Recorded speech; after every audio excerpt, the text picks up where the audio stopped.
Intercontinental Championship. We've got Sammy against Kevin Owens that could have big, big, big repercussions in regards to the future of the bloodline.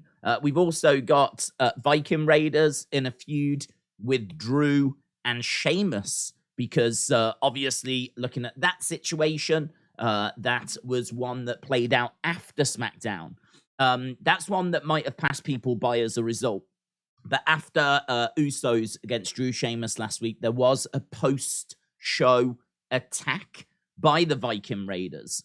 They actually attacked Drew and Sheamus. Got a little bit of coverage on Twitter, but not that much, to be honest. I did mean to do a video on it, but never got around to it. And I didn't think it was that big of a deal. But they are going to do something with that now. So, yeah, there is going to be... I thought it was probably just going to set up the dark match, to be honest, but they are actually talking about it as part of the official preview.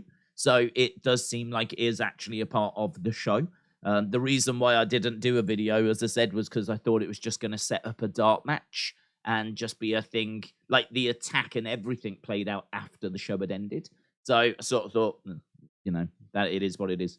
But it has featured. WWE have included it in the official preview. And so looks like that's going to be a feud that we're getting. So Viking Raiders against Sheamus and Drew. I don't know that we get the match tonight. It might be that we're building towards a match, maybe Royal Rumble. But I've got to think that Sheamus and Drew are going to be in the Rumble. So if they are going to have a match at the Rumble, I've got to think they're going to be in it later as well. Probably we're just going to get a match next week on SmackDown or something, or maybe even tonight. But it seems like there is a feud going on. Yeah. Hope everyone is well. Did you see members chats? I didn't. I was looking at my notes to make sure that I got all of the stuff. On, here we go. James said talent meeting. Triple H said nothing changes in creative. I did see that. So, James, shout out to you. Appreciate it. He said he also apparently confirmed about the sale, that they are looking for the possibility of a sale. I mean, I feel like he's basically just told the talents sort of what we know. Like, no changes in creative is good news. I mean, that's very good news, but we've been saying for a long time, I just don't think Vince has been looking to do that. I don't think that's Vince's motivation. I don't think he's coming back to try and take over creative. I think he's got bigger fish to fry. I think he's got bigger things on his mind right now. The thing will be, and it is always worth remembering, there's a couple of things that I think we need to remember. First of all, we had this big conversation the other day about maximizing the profit and minimizing the expenditure. So he is going to want to keep the costs down, right? But he's going to want to try and put on the best show. He's going to need this year in particular the best and biggest show that he can put on, right? Because if someone wants to buy WWE, got to look brilliant, right? It's got to look so exciting. Look at the fan base. Look at the excitement. Just last week, we generated this many Google searches. Just last week, we generated this many YouTube views. He needs the show to be as big, exciting, bold, dynamic as possible this year. That's great news. The bad news is he also needs it to be on a shoestring budget. He needs it to be as cheap as possible. Because if you're trying to find someone to buy your company, you want them to see that it's making tons of money and it's not spending very much. You need that gap to be as wide as possible. So he's going to want to make it as exciting as possible for as cheap as possible. So there, as much as that's exciting, that's also concerning. So yes, there could be budget cuts this year. There could be talent releases this year, because I think that's the reason that he was doing it a couple of years ago. All those releases that we saw in 2020 and 2021, I think there was a few reasons for those. I think one of them is because he was tying a load of people to contracts to ensure that they didn't go to AEW, which was really bad timing, to be honest, because he's trying to lower his costs. He's trying to lower the amount of money he's spending, and then at the same time, a rival company starts. So all of a sudden, he's having to now be very careful about who he releases. So, look, the names that he did release, without being disrespectful, I would say the vast majority are people that hadn't established themselves. You can certainly point at a few names. Bray would probably be the most notable, but it feels like the Bray one was a breakdown in communication. I feel like if they were on great terms and they were working together really well and everything was clicking, I don't think Bray would have been released. But I think that they just weren't on the same page. I don't think they worked very well together. And so I think that's why Bray was released. In regards to a lot of the others, I just think he wanted to save money, and there might be some potential there, but he's thinking of a sale. He's in sale mode. So he did need to bring the wages down, definitely. But I think he kept going. I think the sheer amount of releases, because I'm pretty sure we got to like 100 odd superstars. I think it was more in the end that got released. I think we did. I think we got through all of those because of that reason, where he's trying to bring the wage down because he's signed everyone to contracts he shouldn't have done to stop AEW from getting people. But then he's also trying for a sale. So it is interesting. There is going to be a lot of talking points this year. And I think that hearing Triple H say that creative is not going to change, I think that's going to be a good lift to the fans. It's going to be a good lift to the superstars.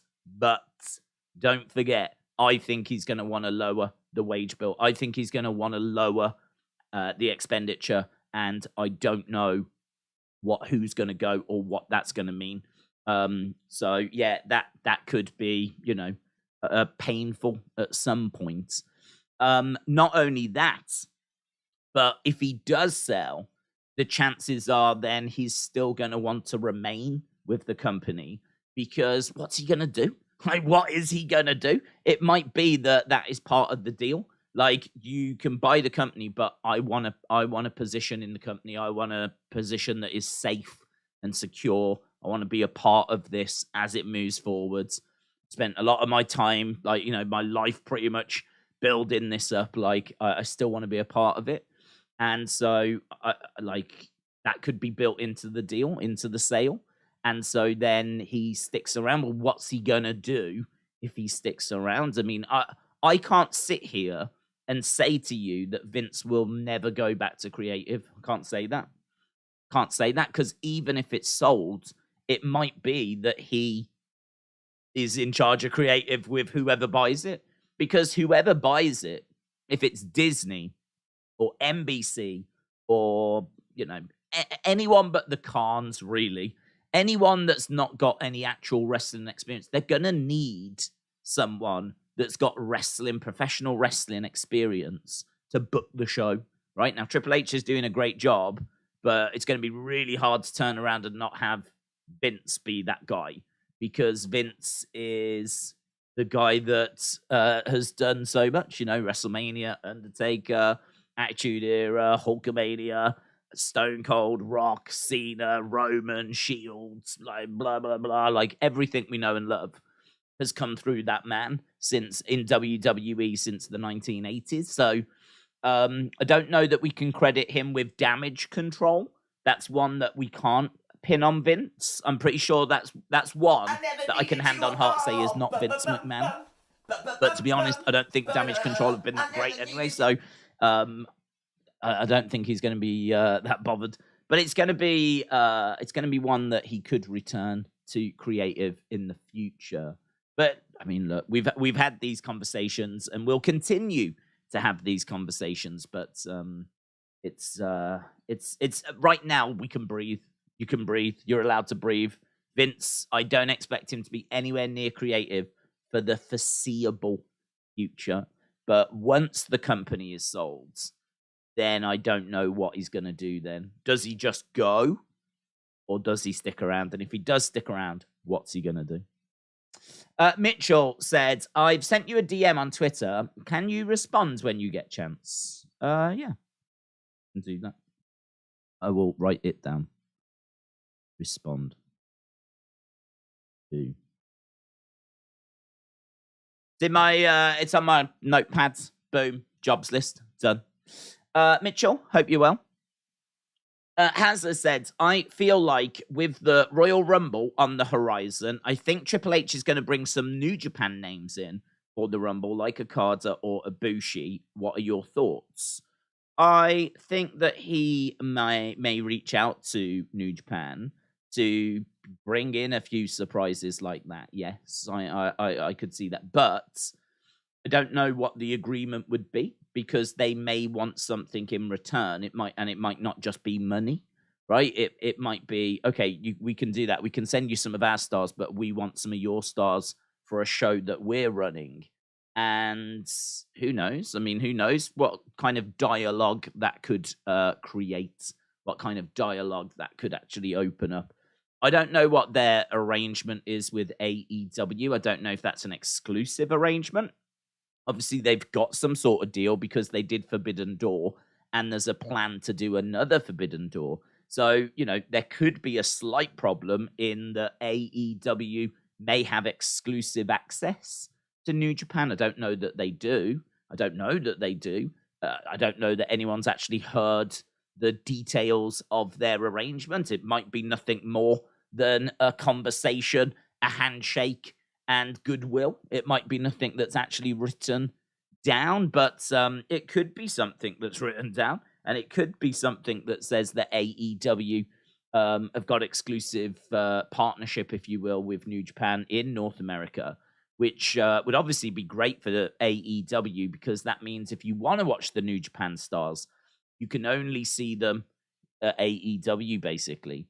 I don't think that would be in place, though. I don't think that's kind of how New Japan work. New Japan, pretty sure they have had some stars work a few smaller indie shows, but I don't think Tony would care about that, to be honest. I think the only places Tony wouldn't want to see New Japan go would be WWE. But saying that, even if that happens, like it exposes the New Japan stars even more to the North American audience. And you could make an argument that only helps make Forbidden Door a bigger deal. So, I don't know. You see, this is where things get complicated. For fans, like, you just go, I think Triple H is going to do this because it'll be cool. But that's not how business works, is it? Like, you've got all these deals and negotiations, and it's not just as easy as going and getting a few stars from New Japan, because they might have exclusivity deals with someone which prevents that from happening.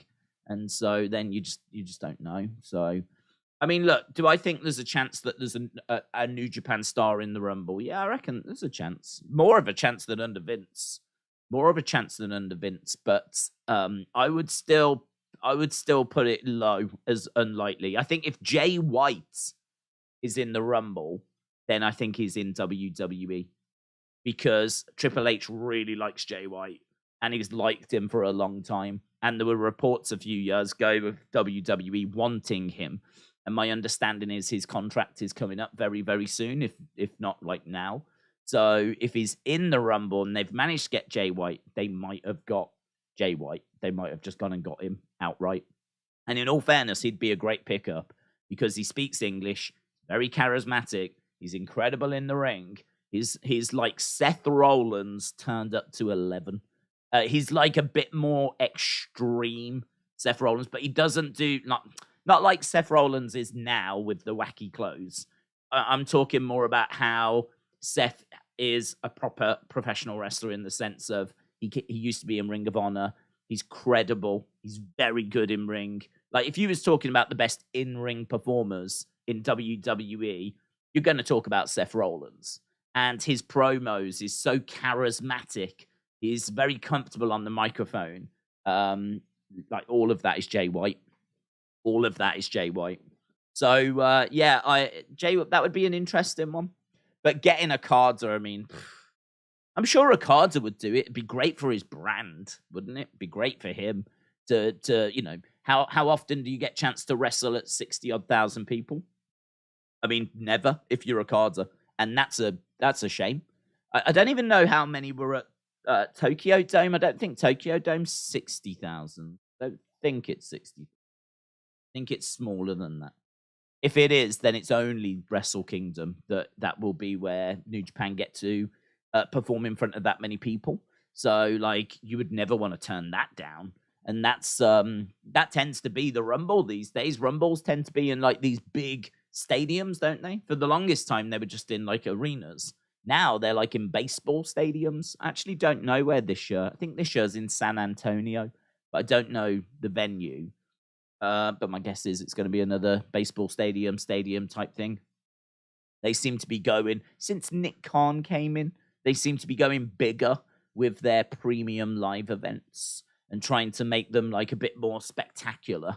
Like Money in the Bank last year, that was meant to be in a stadium, but it ended up getting moved. So they are trying. So yeah, look, to answer that, will it happen? I'm going to say unlikely. But yeah, I mean, I wouldn't rule it out. It just really depends what the deals are that are in place. I can't see Jay or Okada leaving New Japan. Okada didn't like his sojourn. I don't even know what that is. In Impact. Is that like the excursion when they go to spend time with different promotions? I mean, it's amazing it's amazing to think that New Japan do that they let their wrestlers develop by allowing them to go to different promotions around the world. So they spend time in Mexico, they spend time in America, they spend time in England, all designed to make them better wrestlers. In WWE, you get shoved in the Performance Center in Florida, and that's it. So, like, the level of, I would say, investment is, well, I mean, it is still a big investment by WWE. I'm not going to downplay the Performance Center, but, man, just think of the experiences you would get if you was with New Japan and you were literally going around the world. That's not something that NXT stars get. But they, as we said, spend time in America, in Europe, in Mexico, obviously in Japan itself, and they literally go around the world learning these different styles, which is why the wrestling, when you watch Wrestle Kingdom, is so impressive, because it is a blend of different styles. They've got, so much experience against so many different opponents. They're just like finely tuned wrestling machines. That's what they are in New Japan. So yeah, nothing but respect for New Japan. Days, how are you? Do we get a title change tonight? And thanks for the stream. What time is the boxing stream? Oh yeah, the boxing stream. Really excited for that. I haven't seen the weigh-in, but I have seen the press conferences. And I'm constantly learning about like who is competing, because I'll be completely honest, some of these names I'm not familiar with. I am familiar with the main event, of course, KSI against FaZe Temper. I've seen both of them box before, because we did the first Misfits card, and it was really fun, actually. I would love to sit here and say that it was trash and it was a waste of my time, but I promise you, I watch a lot of UFC, I watch a lot of boxing, I watch a lot of wrestling. It was genuinely really fun, because sometimes people come out and they're not very good, and you're just like, what are they doing? But they are taking it serious. It's just their level of ability is not very high. I'm thinking like the I Am Thompson Sam Hyde fight was one where like you could see they were both gassed after 2 rounds. They were absolutely shattered, and they were just like trying to throw whatever they could. But like you could see them digging deep. Like it's not like they were taking the mick or anything. They were trying.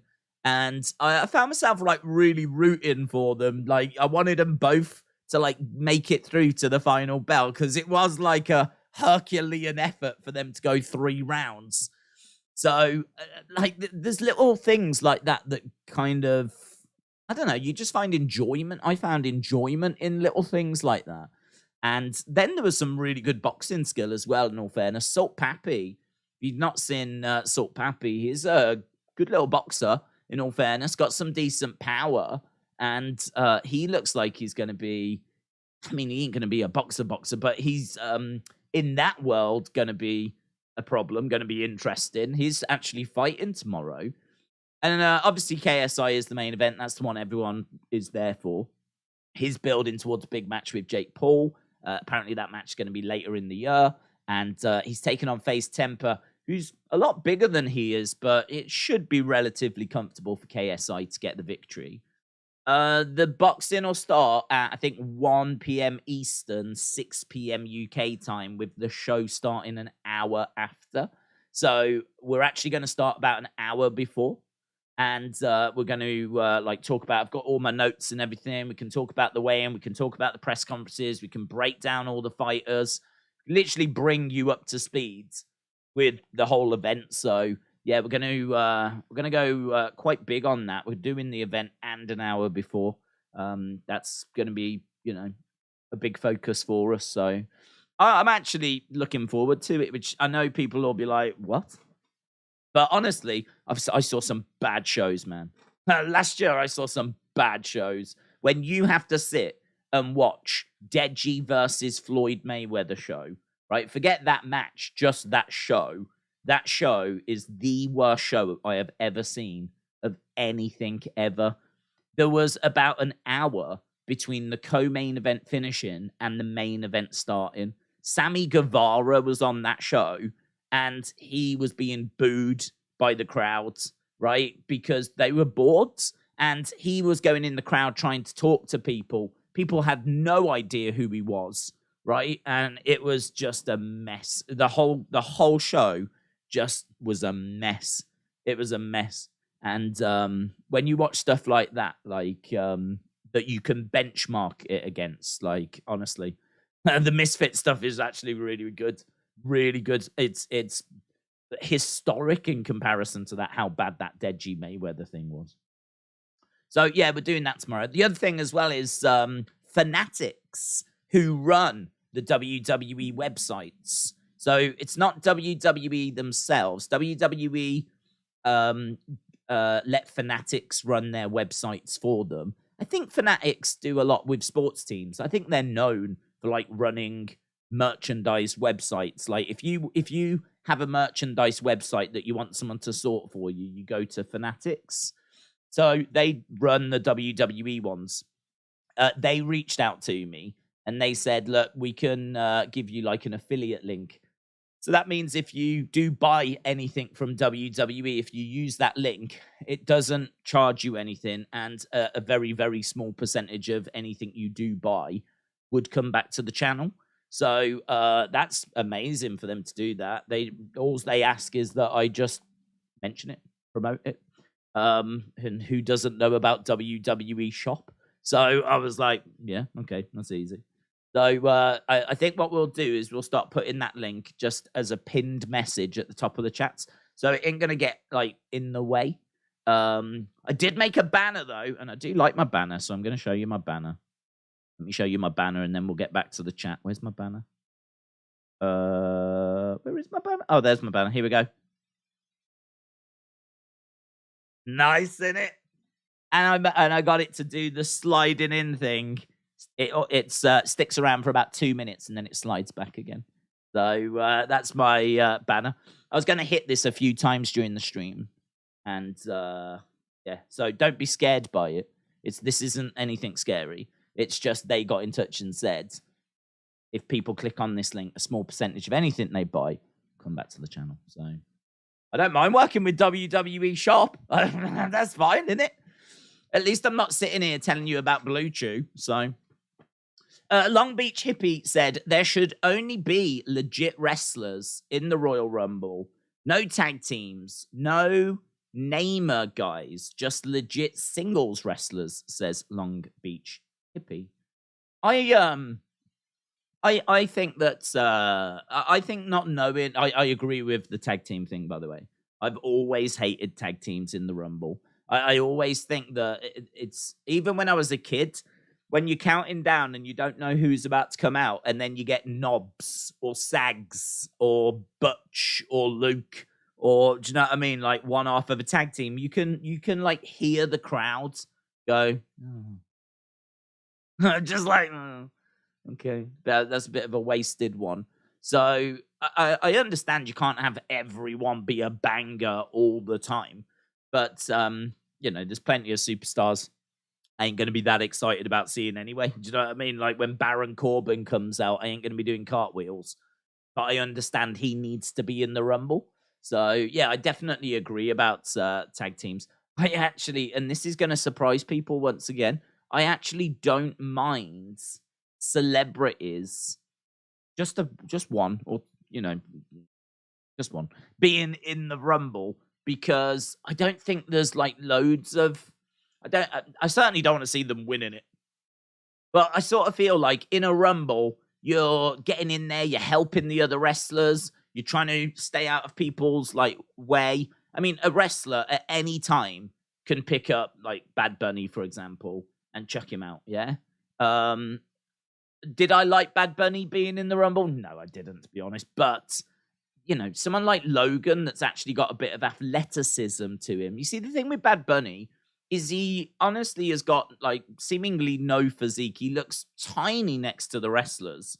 I don't know that he's got any actual physical abilities in the sense of boxing skill or wrestling skill or jujitsu or kickboxing or any kind of combat skill whatsoever, right? I have no idea. As far as I know, is a dude that sings and that's it, and a seemingly fairly small one as well, right? Who I don't even know who he is. I don't know who he is. I don't even have that. Oh my god, it's Bad Bunny. That's so cool. I don't even have that. I don't even have that. Like, if Beyonce came down into the Women's Royal Rumble, right? That would be impressive, wouldn't it? If Beyonce came down, I still wouldn't want her to win it, right? But if she came down and she was getting stuck in trying to help eliminate people and she ended up getting eliminated by someone, you'd be like, man, that was pretty cool, them getting Beyonce. And I'm sure that must be how people feel about Bad Bunny. Like, wow, can you believe they got Bad Bunny? But I don't have that because I don't know or care who he is, right? To me, he's just a small dude who just shouldn't be in the ring, right? But the Rumble is is it the only match? It's either a Rumble or a Battle Royal. A Rumble or a Battle Royal. They're the only matches that I can accept celebrities being in. I remember they used to do NFL stars back at the old WrestleMania, like WrestleMania 2. I think it had a Battle Royal, and it had like Bruno Sammartino, Iron Sheik, Andre the Giant, Bret Hart, all these guys, but it had loads of NFL players that would be in the Rumble. And I mean, I have no problem with that. The NFL guys are quite big. They're obviously athletic. They've got that like sporting background. They don't have like a combat background, so I don't want to see any of them in a one-on-one match, right? Not interested in seeing them in a one-on-one match, but I can get by with seeing them in a Rumble or seeing them in a Battle Royal. I can get by on that. It's the only match type that I would be willing to like accept that in. So, Johnny Knoxville, he was in it. He came down. He had like a wacky wrestling outfit. I think he had a cape and all this kind of stuff. Like, seeing him come down, like flailing away at some wrestlers, not succeeding, which was good. Maybe going over trying to help eliminate someone, right? That's fine. But eventually getting scooped up and dumped out like the way it should be. You sort of go, you know what I mean? That's more exciting than seeing Eric come out from the Viking Raiders or Angel Garza. Do you know what I mean? Like, I'd take that over like those guys. I have no interest in seeing them in actual one-on-one matches. But I sort of feel like if you're a celebrity, if you will, there's a little less. You still get the focus, but you don't get like it doesn't make wrestling look stupid because like if it's a one-on-one match and you're beating the wrestler, I just don't think that makes wrestling look very good at all. I really don't. I really don't. Wrestlers are meant to be the best of the best, the pinnacle. So, but I think in a rumble, it's all right. I can. It's more palpable. I can accept it in a rumble. Eric, shout out to you. Eric says, underused battle royal spots. I almost read that as betrayal spots. Underused battle royal spots. Have a read of this. Hide under the ring till the end and eliminate the winner. Back in the 80s, Jimmy Hart did this at house shows. We've seen it. I mean, I can't tell you the last time we saw it, but we've seen, I think, Jerry the King Lawler do that. There was there Russo? I seem to remember around about 6-7 years ago, someone thought they'd won. I think it was Roman, you know. I think Roman thought he'd won, maybe the 2015 Rumble.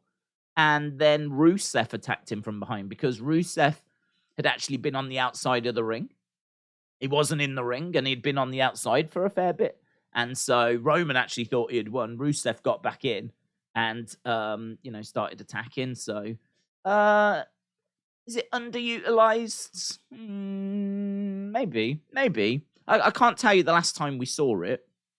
I can't tell you the last time we saw it, but we have seen people go under the ring during Rumbles. Most famously, Titus O'Neil.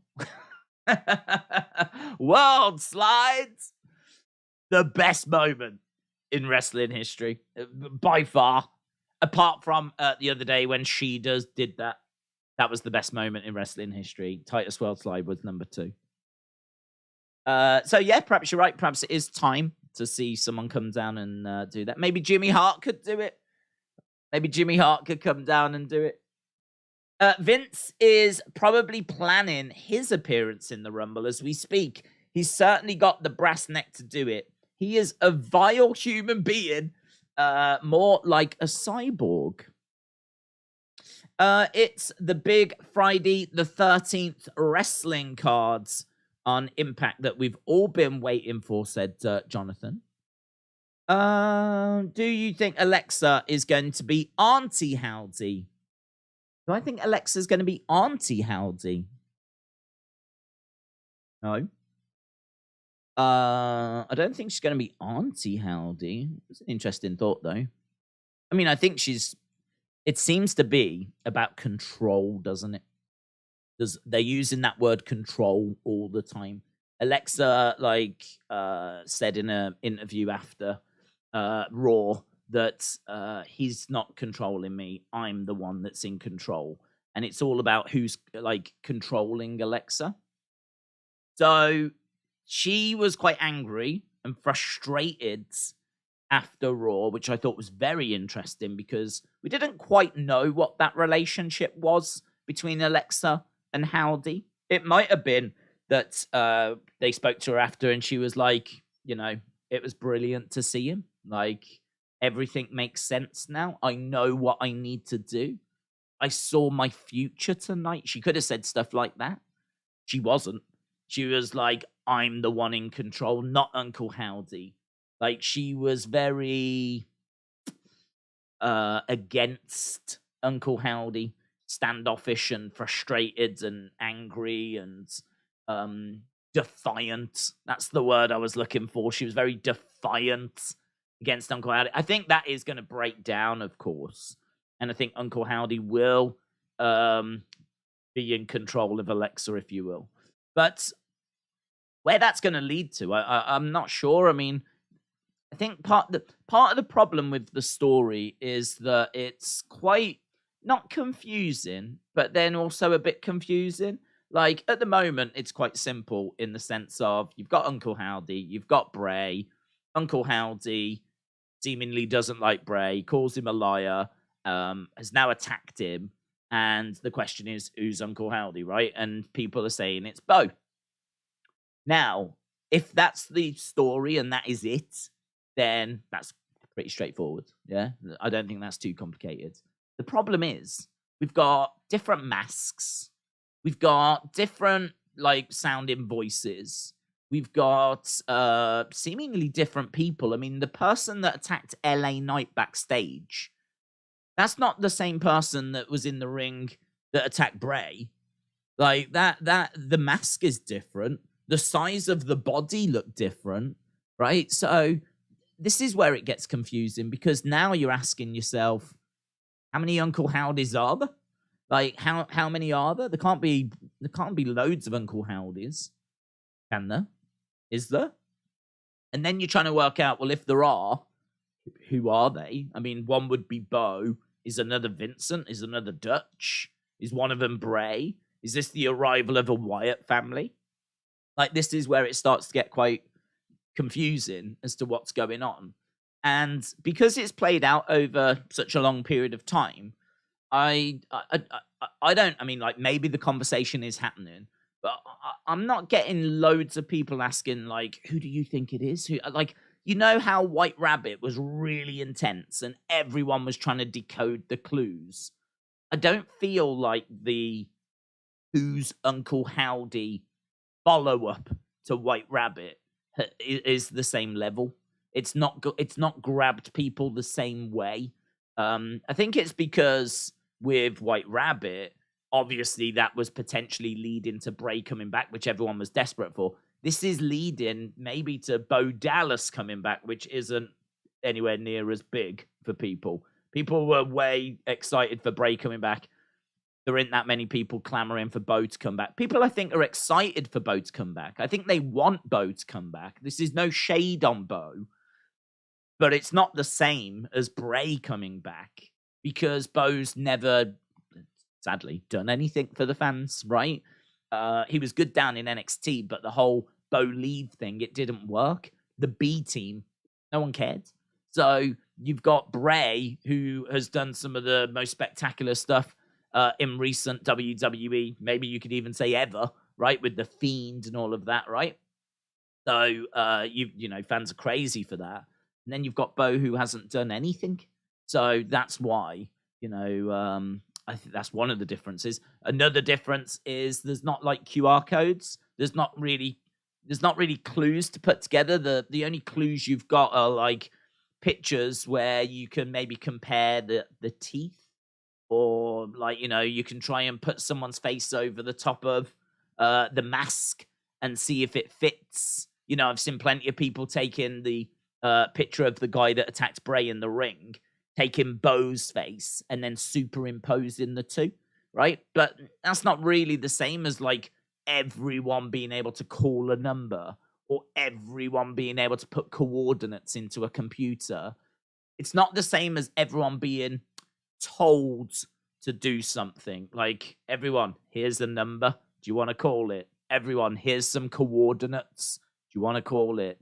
Everyone, here's a YouTube video. Do you want to watch it? Like, this isn't the same. So it sort of feels like the follow-up to White Rabbit has been the Uncle Howdy story, and the Uncle Howdy story isn't quite grabbing people the same way that White Rabbit did, which, you know, it's different. It's different. I mean, I'm not down on it. I'm still, I mean, apparently we're going to get a segment tonight for Uncle Howdy, but I'm hoping we get something juicy, of course. So yeah, we'll see. But where it's going, it's really hard to say, isn't it? I mean, like, I feel like it's probably leading towards Bo coming in, and it's leading towards, I feel like, a group. I mean, I still insist that Bray has played the part of Uncle Howdy more than once, right? I mean, that guy that attacked LA Knight backstage, I swear down that was Bray, right? If it turns out I'm wrong, and then it turns out I'm wrong, I'm all right with being wrong. But the body, like, you could see the outline of the body. I mean, it just looked like Bray. As soon as I saw it, I was like, okay, so confirmed then Uncle Howdy is Bray. And when you listen to the voice as well, I know people say that Bo does a good impression of Bray, and I've been sent that clip many times. I think it's all right. I don't think it's exactly the same, right? I don't think I can close my eyes and listen to it and mistake it for Bray, right? I can close my eyes and hear someone doing an impression of Bray, but I don't close my eyes when I'm listening to Bo's impression of Bray and like it's bang on. Oh my god, who is that? I have no idea. Like to me, it sounds very good, but it sounds like someone doing an impression of Bray. Whereas at times during this, I've heard Bray, like Bray's voice has been a part of the Uncle Howdy thing, like because like you hear voices over when Howdy is on screen, you hear like a voice, like do it, or he's lying, or they're lying to you, or all this kind of voices. Like I swear I can hear Bray's voice as one of those voices. Like he is seemingly a part of these vignettes. It's not as if this is all just Bo. So it's hard. It's really hard to know where it's going. It's really, really hard to know where it's going. It's one that's still got my interest, definitely. But as I said, don't know that it's got everyone's interest. I do get a lot of people saying they're enjoying it. A lot of people like trying to work it out. But then there are people that are like, just want something to happen, basically. I want a match, or I want a reveal, or I want to know, is this a family? I want to, I want to get somewhere. I sort of feel like we've stretched it out because I think they have looked at the Rumble as being his first match. So I think they brought him back at Extreme Rules. They knew that they were going to need to tell this story. They've told the story. I think there have been times where they've had to stretch things out. I tell you one thing I was thinking the other day, and I could be wrong on this. I actually think we might have had 2 weeks of absolute rubbish in this story, because I think that they probably weren't going to have him at Extreme Rules. Not Extreme Rules, Crown Jewel. I think they probably weren't going to have him at Crown Jewel. If you remember, the announcement for him being there was like a few days before. And there were a few rumors that he'd been requested by the Saudis to be on the show. And I actually watched that Bray segment again, the one from Crown Jewel, just the other day. And it really feels like a SmackDown segment. Like, it's not terrible, but it just feels like a SmackDown segment. It doesn't feel like the kind of segment that you would build towards. Like, it just feels like a SmackDown segment. So that makes me think that on the SmackDown just before, they could have cobbled something together, right? Because what we got at Crown Jewel was probably a SmackDown segment. So what they've done is they've moved it, which now means that we've got to create like a fake segment. Like, we've got to generate a segment out of somewhere. And so I actually think that's probably happened a few times. There might have been some stuff that's happened at like live events, or happened over on Raw, or, things like that. But Crown Jewel in particular, I think, is an example where I don't think he was meant to be on that show, because he wasn't at Survivor Series, right? Which is an even bigger show, but he was at Crown Jewel.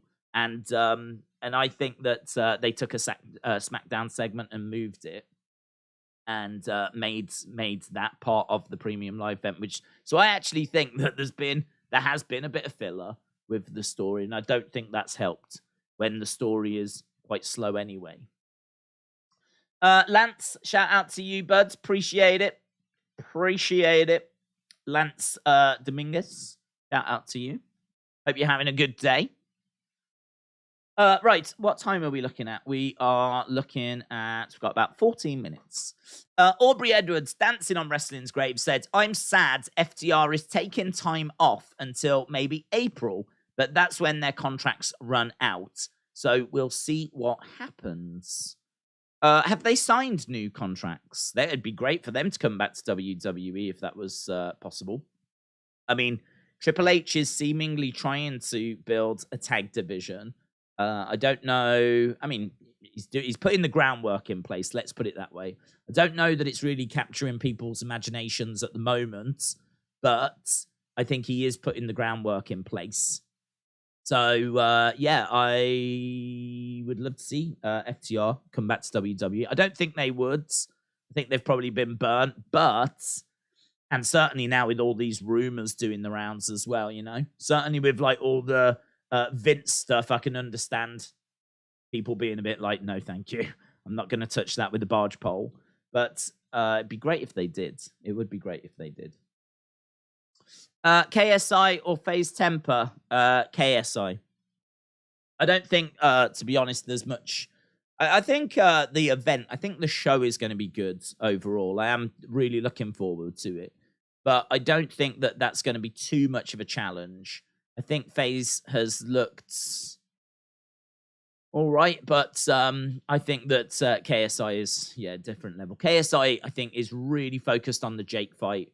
I think, he has shown himself to have some speed, shown himself to have some power, shown himself to have, some skill in that world.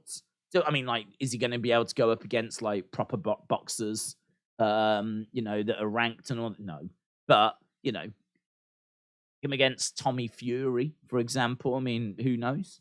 I mean, Tommy has, not been looking that great, has he? I mean, in fact, considering he's meant to be a proper boxer, he needs to get his life together, doesn't he? Because, like, you just never see him compete.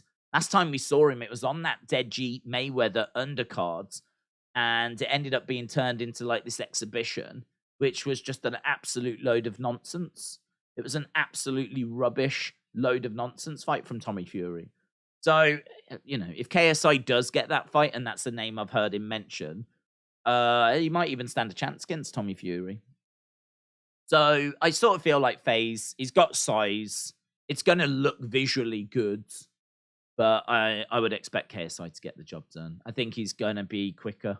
I think he's got power. We've seen FaZe lose before. I think, did he lose to Slim?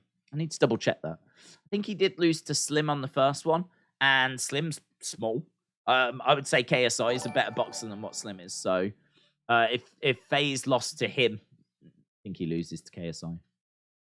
Dort Knight, shout out to you. Appreciate the support. We are just over 10 minutes away. 10 minutes away. Dort Knight said, can they sell WWE and keep WCW name and just go again? I mean, clearly that's not going to happen. But could they do that? That's tricky, isn't it? That is tricky. I don't know the legality of that.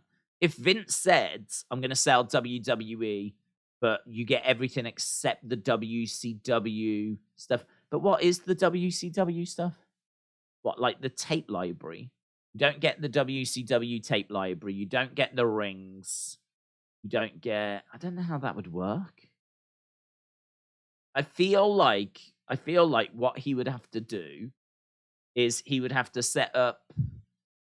I don't even know how you'd do it. He'd have to set up like a new company, move the assets to the new company. They would have to, the new company, would they have to pay for those? Like, even if it was just $1? But then how do you explain to the shareholders of the current company, how do you explain to them that you're moving these assets elsewhere? I really don't know. I don't know how.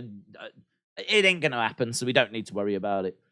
But I don't think it's as simple as him saying you can have everything in except for this, and I'm going to keep this. Because he doesn't own it, does it, by himself? He owns a majority share. He's got a share in it, but so does other people. So, I don't know how that would work.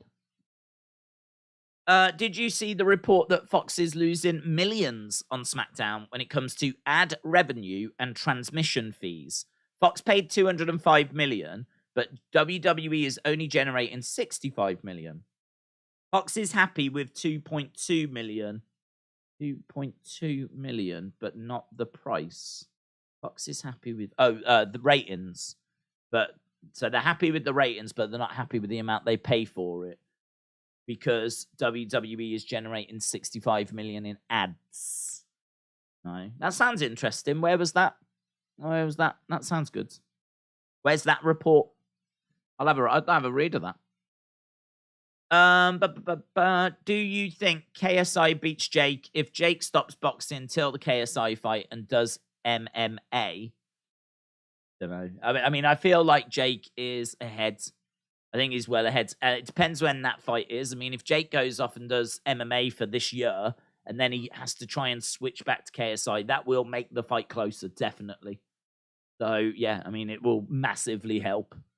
But boxers do tend to only fight, like, a lot of boxers can fight only once a year.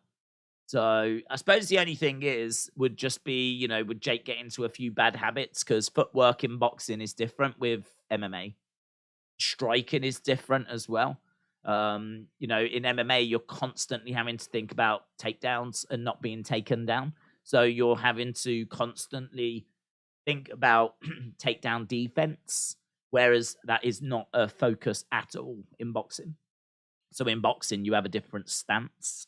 So I sort of feel like if Jake does go and do MMA, Jake could get into a few little bad habits. I think they'll quickly get undone with an intensive training camp, though. So I think, Jake would just largely stay at the level he's at now. KSI would be able to close the gap. I do think there is a sizable gap. But it would make it closer. Yeah, it would make it closer. If Bray had a faction, who would be in it? What would they be called? Said Christina. I think they would be called the Wyatt Six. I think they'd go with that. And I think you'd be looking at Alexa, Bray, Bo, Vincent, Dutch. And then that leaves one place. Now, that one place could be Rowan, which would be awesome. That one place could be Braun, which would be fine. I mean, Braun used to be in the old Wyatt family as well. So, and he's in WWE, so that's not hard, is it? You could even make a bit of an argument that they brought him back for that reason. And that at the moment is just sort of treading water until we get to him. We've re-recruited Alexa, is the next story that we re-recruit Braun, the monster, and get him back in the faction. For me, Braun solo is not as great as Braun when he was the black sheep in the Wyatt family. I think Braun is someone that had a good run when he first left the Wyatt family. Like when he did leave the Wyatt family and he was flipping over ambulances like in 2017. That for me is when he was at his peak. And then since then, there's just been a bit of a decline. I think it's hard for him to stay when you're the giant and you've been beaten so many times. You sort of lose your mystique, really. And I think it's hard for him to regain that. I think that he is someone, though, that's he's credible. Of course, he's credible. He's someone that's worth having around. He's impressive. I mean, as I've said many times, I've met him, and he's a lovely, lovely guy. But I think he'd be better in a faction. I think rather than him being out on his own, I think for me he'd be better in a faction. Don't think he's the best on the microphone. I think, or in ring, to be honest. I just think he's literally just size, But he's passable. He's passable. He can do he can talk. He can get by on the microphone. He can get by in the ring. But you're never going to get classics from him either way. You're not going to get classic promo work. He's not going to give you an amazing promo that everyone's talking about. He's not going to give you a 5-star match that everyone's buzzing around. Sometimes people like that are better as the heavy guy, the big guy, the muscle in a faction. So, yeah, I would probably go that way. Or I really don't mind Rowan coming back. I really don't mind seeing Rowan return. So either which way on that for me. But I think, yeah, that'd probably be the front runner, wouldn't it? Right, how long we got now? 4 minutes. Don't panic, guys. We've got plenty of time. 4 minutes. I need to set up BT. I do think we're going to get an Uncle Howdy segment tonight. There are rumors circulating that there is a Howdy segment planned. What that actually means, I don't know. So I don't know if that means he's going to be physically there or if it's just an interruption or what it is. I don't think anyone's too surprised that we're going to get something Uncle Howdy related. But I feel like it probably is quite noteworthy that we are going to get Howdy in the ring if that's what we get. Not a match, but just like, you know, him coming back out again. That feels like it's noteworthy. Did you watch the whole weigh-in? I haven't seen the weigh-ins at all, no. No, I will watch them before tomorrow so that I can get my head around everything and know what people are coming in at. In all fairness, I feel like I've got a pretty good understanding. I have watched a lot of the interviews. I have watched the press conferences. I've watched a lot of the kind of sit-down interview bits and bobs. I think there was a one that went up earlier between FaZe and KSI that I've not seen. I'll check that out as well. But I've got like my notes down and everything, and yeah, I mean, look, I'm looking forward to it. It should be good. The first one was good. I really enjoyed it. We didn't watch the second or the third because I think there was other things on, and also it sort of feels like KSI is the one that brings the eyes to the product. But I don't know, you know, I don't know. We'll see how it goes. We'll see how it goes tomorrow. We'll see what the show's like. I mean, to be honest, is it Elle Brooks? Elle Brook? I mean, she is an OnlyFans star, if you will. I think she's like an adult star, right? Got no interest in watching that, right? Because she, I mean, even at I think the weigh-in, I saw the start, she was eating a burger, drinking a beer. That's the sort of mentality that we've got, you know. Apparently, the one girl got in touch with Elle Brook in her DM and was like, fancy a fight? And she was like, yeah, all right. And that was it. I mean, there's no beef. I mean, there was in her burger, but there's no, like, you know, it's not like this is a feud. There's not really a reason for this. If she's eating burgers and drinking beers at the weigh-in, clearly she's not taking it seriously. Like, that's the kind of side of it that I think is a real problem. That's the side of it which they need to get rid of, because that, I mean, I don't know if everyone cared about that. I'm sure there was people that looked at it and like, oh, that's cool. To me, it was just like, what am I watching this for? Like, there's no reason to watch those two fight. So that's the kind of stuff that, you know, when people roll their eyes at it, you can understand. You can understand. So, but the main event, I mean, KSI, he's taking it very serious. So, yeah, the main event I'm looking forward to. And Slim as well. He's in action, isn't he? I think he's on the co-main event. He's been very good. And Salt Pappy. So, yeah, it's going to be good. I'm looking forward to it. It'll be a good stream tomorrow. Should be fun as well. Right. Here we go, then. Smackdown. Why have I got no sound? I've got no sound again. Together. Then, now, forever, together. I'm going to reset this. Hang on.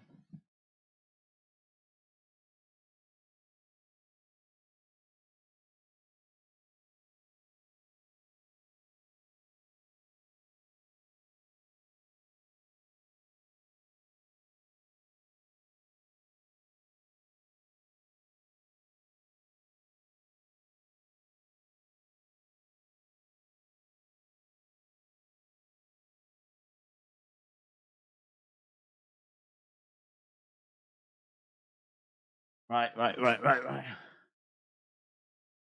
Fireworks, pyro going off.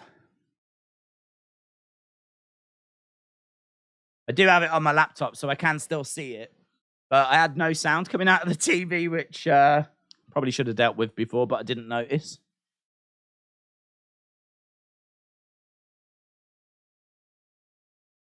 Where are we? We are in Green Bay. Don't know why I said it like that. Green Bay.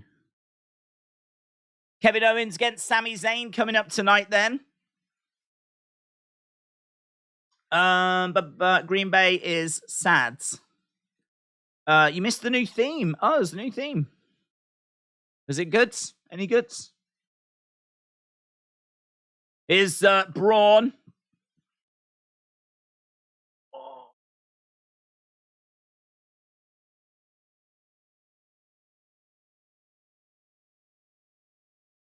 Okay, we're going to be starting with Braun against Gunther. I'm guessing this means they're going to get some time, you know. Normally, the first match gets time, and certainly if we're not going to be going to like a Bloodline promo or anything, it feels like we're going to be getting straight to this.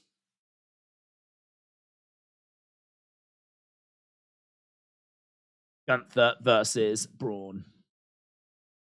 No one has recognized my presence. Hello, Mustafa. I've recognized it, but... A1 said, who do you think Bray's WrestleMania opponent will be? Well, I mean, it might turn out to be Uncle Howdy, mightn't it? We could end up getting this issue resolved. It feels like the biggest story he's in at the moment is with Uncle Howdy or LA Knight. But I think the LA Knight one's going to end around the Rumble. Maybe we get one more match out of it. Or who knows? Maybe this will be his WrestleMania opponent. And perhaps this is LA Knight Bray feud that will end at WrestleMania, and that'll be the end of it. But there is a chance. There is a chance that it's going to be Uncle Howdy. So I would say Howdy or LA Knight. But for the Sammy versus Kevin Owens match, I think the whole bloodline should be banned from ringside, said Chris. Ciampa returns soon, said Finderbin. Days, I have sent an email to KSI and his team to see if I can get a fight on the next Misfits cards. I would imagine they get a lot of those kind of requests.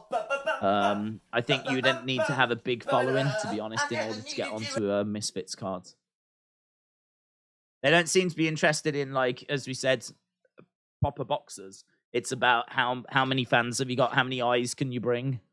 Because, as we said, that Elle Brooks, she didn't seem to be taking it that serious when she was eating a big burger and having a beer just before the weigh-in.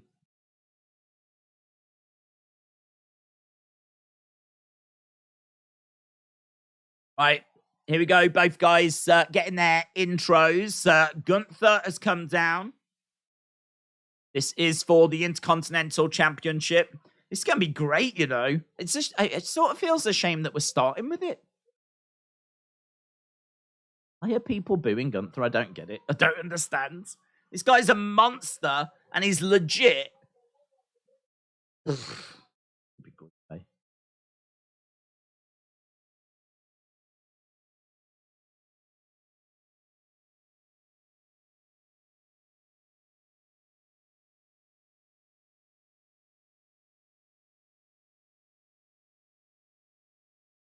Green Bay Packer boots that Braun is wearing. And they're going to auction those off. There was an attack in 2021. And sadly, a young boy, by the sounds of it, was lost his life. And they're going to auction off these boots. Nice, isn't it?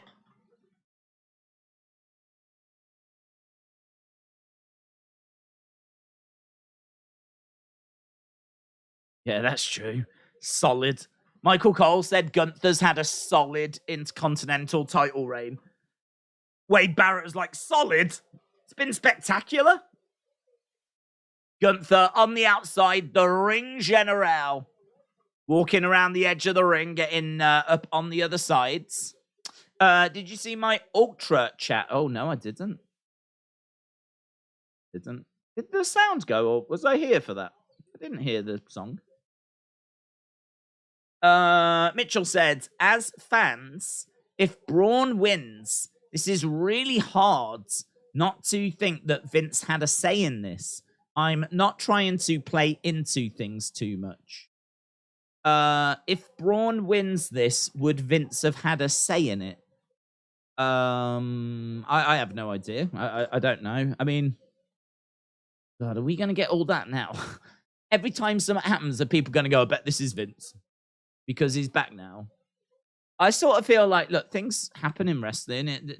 It could all be part of a storyline. It wouldn't necessarily mean that it's Vince. Wouldn't necessarily mean that it's Vince. I mean, don't forget, Vince also is the one that released Braun. So it's not like Braun is his, like, number one But yeah, I mean, Triple H, I think Triple H did say, I think I read somewhere, Triple H said that he admitted that he'd been in communication with Vince, about creative ideas. So I feel like I mean, there's no way that Vince has not been talking to Triple H anyway about creative. There's no way. But the final decision, will at the moment be with Triple H. I mean, Triple H is the one that's there backstage that can be the guy that has the final say. Vince isn't physically there. So I'm sure that if there's something that Vince really wanted, I'm sure that it would be done, to be honest. If there was something that Vince really believed in, like if Vince was like, you've got to push Theory, then I'm sure that would be done. I'm sure that would happen. And actually, you know, I mean, it could be that Vince has said that, and Triple H has been, well, I don't think the Money in the Bank is the way to do it. I don't think this current selfie gimmick is the way to do it. So if you want me to push him, I'll push him, but I'll push him my way. And maybe that's why we got such a horrific cash-in and such a pivot in his character, because as soon as he messed that cash-in up, he's completely changed, didn't he? He doesn't do the selfie stuff anymore. He doesn't do any of that stuff. I mean, there's been a complete 180 in his character. He's gone from being a goof to being super serious and all that stuff. So I don't know. I feel like Vince has been. I don't think Vince has been totally removed from creative as it is. But yeah, I don't know. I don't know if Braun wins tonight. I'd be like, oh yeah, this is Vince. I think he's there. I think he's just always talking to Triple H and, you know, always wanting to know what's happening. He's got. I mean, you've got to think he's got a lot invested. He's not going to want Triple H to have completely free reign to just push whoever he wants. You know. He could go and push Dana Brooke. He could go and push. He could bring back No Way Jose. He could bring back Adam Rose and his bunny, and you know, stop pushing Roman and all this kind of stuff. Like he ain't gonna do that, but you know, Vince is gonna want to make sure that the blueprint is pretty much stuck to. And to be honest, you've got to say it has been, hasn't it? We haven't seen drastic changes. We've seen nice little things that have changed. You know, we're seeing a lot more different locations for backstage interviews. We're seeing the titles being made to feel a bit more prestigious. We don't see it so much anymore, but at the start when Triple H took over, we were seeing video packages of previous champions. We were seeing the prestige of the titles. You know, we don't see that all the time anymore, but we've seen things like that. And we've seen, like, you know, a little bit of a change in regards to the terminology that can be used and references to other companies. But by and large, Roman is still on top. And the people you'd expect to be pushed are being pushed. And I sort of feel like Triple H is sticking to the Vince blueprint. And I wonder if that's because he wants to, or if because he's never really been able to break free of Vince. I don't know. It's interesting. I love Birds, but Tad's overly hopeful regarding people's relationships. You're overly hopeful regarding people's relationships. What do you mean? I don't know what you mean. What do you mean I'm overly hopeful in regards to people's relationships with Vince? Did Vince change Braun to VV Son? Oh, yeah, what is that? What is that? VV Son, VV Son, VV Son. Why has it done that? No, I have been having a bit of trouble with this. I think it's because, actually, the computer is over here. The keyboard's over here. I think it's probably too far away from the receptacle. It's not VV Son, guys. It's not some new amazing Indian wrestler that's arrived. VV Son. Maybe Japanese. It's got a bit of a Japanese vibe, Korean vibe, hasn't it? It's Braun. It's Braun, unfortunately. It's Braun. Days, what about a video of KSI and Jake arguing on the phone about their fight at the end of the year? I didn't watch, haven't seen that. I mean, I've heard end of the year, their fight. So, I don't know what they're arguing about. Probably about who was going to win. Who do you want to see in the Hall of Fame? Who do I want to see go in the Hall of Fame? Who do I want to see go in the Hall of Fame? Batista. William Regal. I did put a tweet out, actually, talking about 5 people I'd love to see go in. I can't remember who I put in. Great Muta. Yeah, there was 5 names. 5 names that I put down. That's 3 of them. Andy Kaufman. Andy Kaufman should go in. And do you know who else should go in? Cyndi Lauper. Cyndi Lauper's not in. She should definitely go in.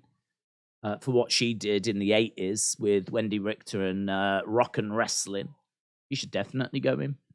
So there's a few names. Are we not getting alerts? Or am I just not hearing them? Or what's happening? I didn't hear that go off. Did I miss it? Have a look. Whispering, shout out to you. I don't think I'm getting any alerts tonight. I'm pretty bad at missing super chats anyway. I don't need any help missing them. But yeah, we did set it up so that the alerts should sound. Don't know. Whisperant said, Days, just want to give a shout out to my fellow Canadian Jesse Jackhammer. He is doing a subscriber Royal Rumble Saturday. What does that mean? What's that? What's Jesse Jackhammer up to? What's a subscriber Royal Rumble? Is that where you get like your subscribers, put them into 2K, do like a 50-person Rumble? Is that what that is? Whisperants, feel free to put in the chat whatever that is, because I don't actually know what that is. I'm guessing it's probably 2K related. A little bit of lag. Hello, Austin. Hope you are well. Down goes Braun. 15 minutes into this, and I think part of the problem with this match is I just don't think that Braun's winning.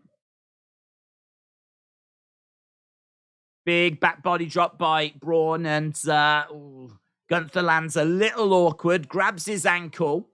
That's nice, though. Now we've got Imperium attacking Braun. So just as the ref was distracted by that injury, it allows Imperium to attack Braun. Big chops coming in. And again, this has given Gunther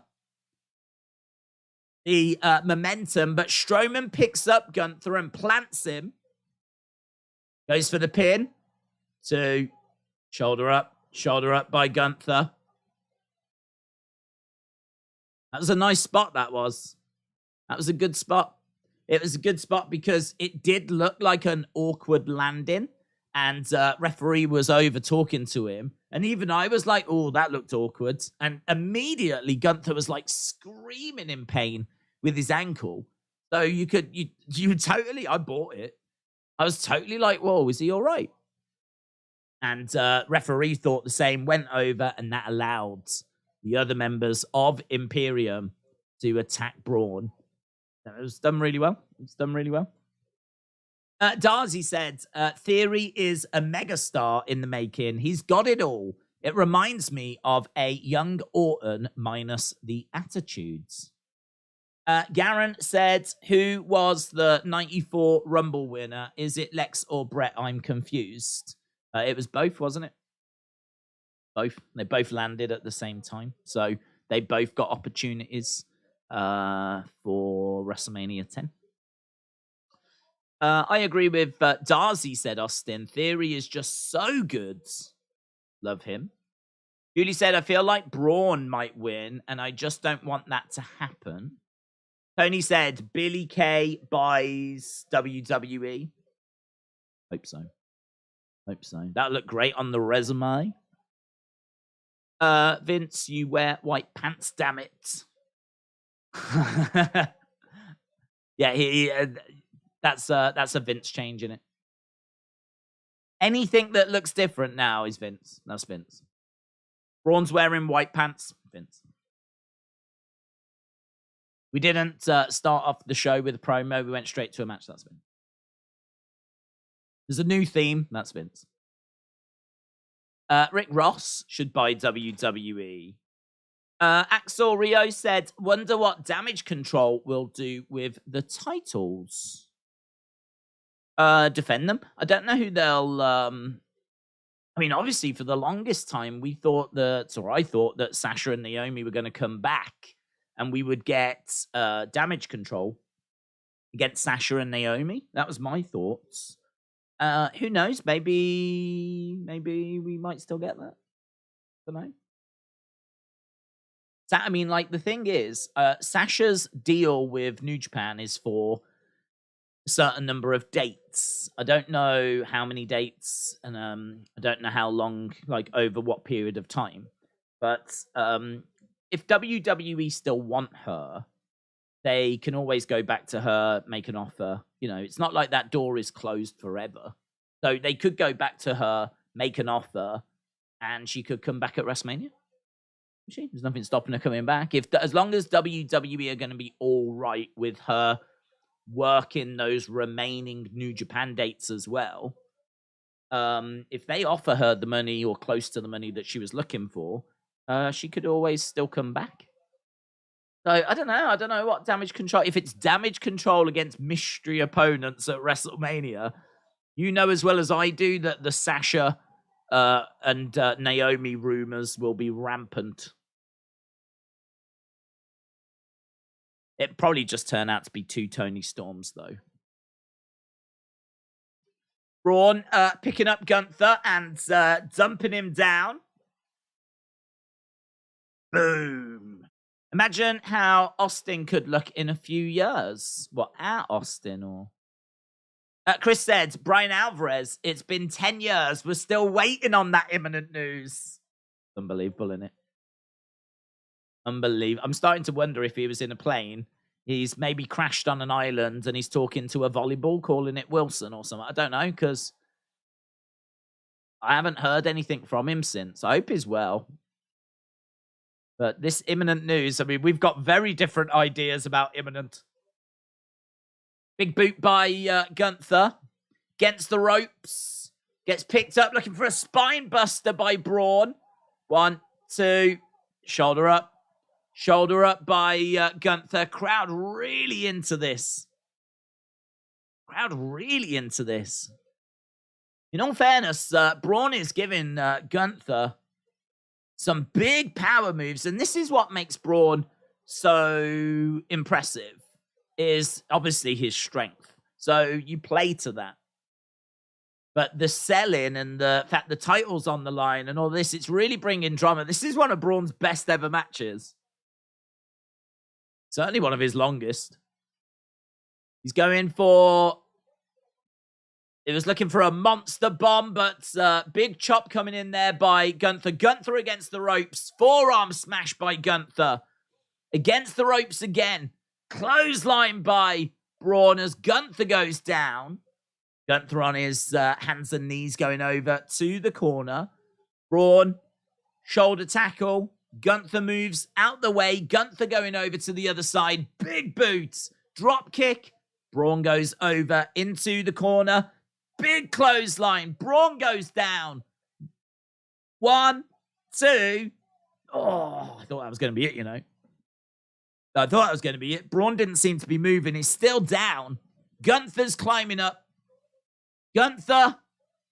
Big splash by Gunther. 1, 2. Oh, and again he kicks out. Damn. Gunther frustrated. I mean, like, he's showing just how great he is. Gunther climbing up. Braun Strowman grabs Gunther. Big shot coming in there by Braun. Gunther's a face to me, you know. Such a face. How does he keep putting on these banger matches and keeps getting booed? His match with Ricochet at the end of last year was regarded as one of the matches of the year. And now here he is with Braun, giving Braun easily his best match. And starting off SmackDown with a hell of a contest. Powerbomb by Gunther, and that's going to do it. So Gunther manages to get underneath Braun, powerbomb him down. It was a little clunky, but a man the size of Braun, you would expect. Look at them booing away. Oh my God, what are you doing? This man's a hero. This man's single-handedly saving professional wrestling, and you're booing him. These people, they don't deserve Gunther. They just deserve 2 hours of Bad Bunny singing. Gunther! Great, weren't it? Great. Ricochet and Match of the Year. I never expected to hear those in the same sentence. There's a lot of buzz around it, honestly. A lot of buzz.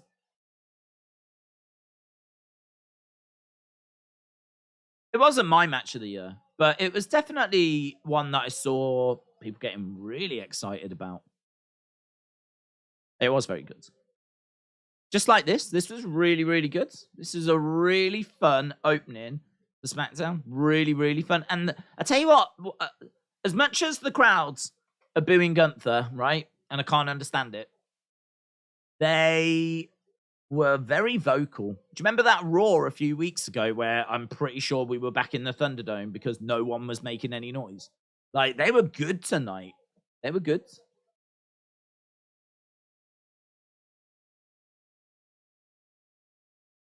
Ding, ding, ding.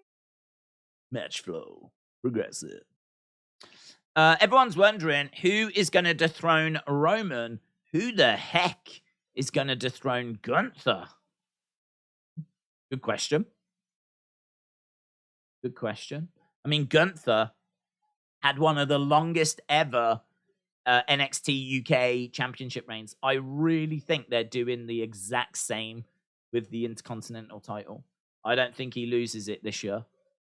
That's my bold prediction. I think Gunther keeps the title 12 months. I think we start 2024 with Gunther as champ because I think there's not really anything to move him onto. He is not needed at the top of the card at the moment. He could be a potential opponent for, say, someone like Cody when Cody gets the title. But I don't think we need to rush to that. There's plenty of opponents for Cody. We don't necessarily need Gunther. But Gunther's just holding up the middle of the card, just putting on banger matches. And winning clean. He just won clean. That was a clean win for Gunther. Gunther to beat Honky Tonk Man's reign. He'd be. Is Honky Tonk Man still the longest reigning? Has anyone beat Honky? Have a little look. Longest Intercontinental Championship. I feel like was someone getting close? Was someone getting close? Or was it a joke? I seem to remember Honky Tonk Man being on the Titantron. And someone was counting the days down till they beat his records. It was like the Honky Tonk clock or something.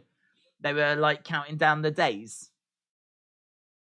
But I think that was... I don't think anyone did actually get close to it. I'm just looking at this now. I mean, the longest is Honky Tonk Man at 454. Yeah, do you know, that's a really good shout. They might have that. But beating 454, I think is very possible. I don't even know what we're up to. But that could be Gunther's record. Definitely. Right, we're backstage with Paul. Paul said he's the only one here. Just me. I'm the only one that's here.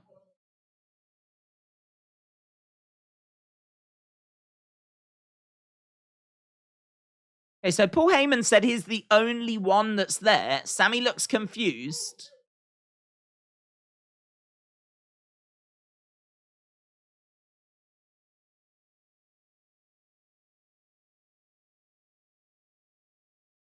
Okay.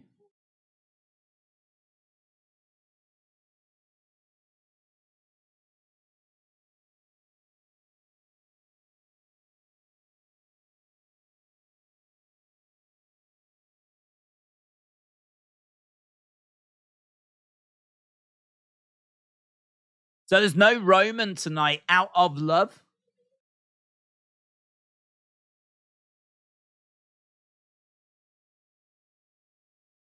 Let him know. He made the right call. I will handle this. So Roman was like, apparently Roman was like, let's let Sammy handle this out of love. We believe in him. We don't need to be there. Sammy has got this. We trust him. That's probably not the truth. And he solved the Kevin Owens problem tonight. Sammy's like, call him, text him, let him know he made the right call. Where's my banner? I'm going to bring my banner out. We're at commercial break. Guys, click the link in the chat to visit WWE Shop and support the channel. You buy anything, you buy it through that link, then the channel does get a very small percentage, which obviously goes towards my drug habit. Big Boss Man just bought WWE, said Video Craig. Neil said, Days, which giants in WWE should have stayed, could dethrone Roman instead of small guys? Mine is Big Show or Kane. What giants? Well, I always think of Andre. I mean, if ever I was to think of a giant, I would always think of Andre. And to be honest, the thing with Andre was, yes, he had a very dominant career, right? He was very dominant. There's no two ways about it. He did lose a lot of matches, but he was still more dominant. He still won the vast majority, of course. But really, the one match that everyone knows him for is WrestleMania 3. And that is him losing. And then people know of him beating Hogan for the title, but it was only because of a dodgy referee. Like, it could not have been a more miscarriage of justice if it tried. I think Hogan had his shoulder up, so he was never properly pinned. The ref was, meant to be a dodgy ref that had plastic surgery to, the Hebners. And so the whole thing, I mean, even though Andre is in the books as being a WWE champion, he's also, I think, the shortest reigning WWE champion. Because as soon as he gets the belt, he surrenders it to the $1 Million Man. He basically, as soon as he gets awarded the championship, he gives it up pretty much immediately. Like he's champ for 4 minutes, if that, not even that.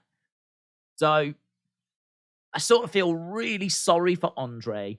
I would love for there to be this big WrestleMania main event that he won and that people can remember him for, because I sort of feel like he's remembered as this great superstar, this legendary superstar, larger than life. Everyone talks about his size, and obviously that match with Hogan, but he was on the losing end of that match.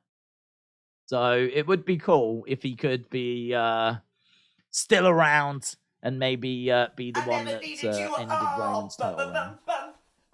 Right, I do not have any noise. Now, it is not... Oh, that why? Where's the alert?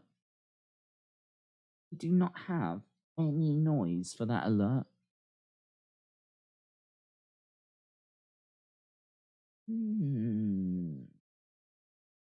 I saw it then, and there was no sound. So, or not for me anyway. Have I maybe got the settings on it wrong or something? So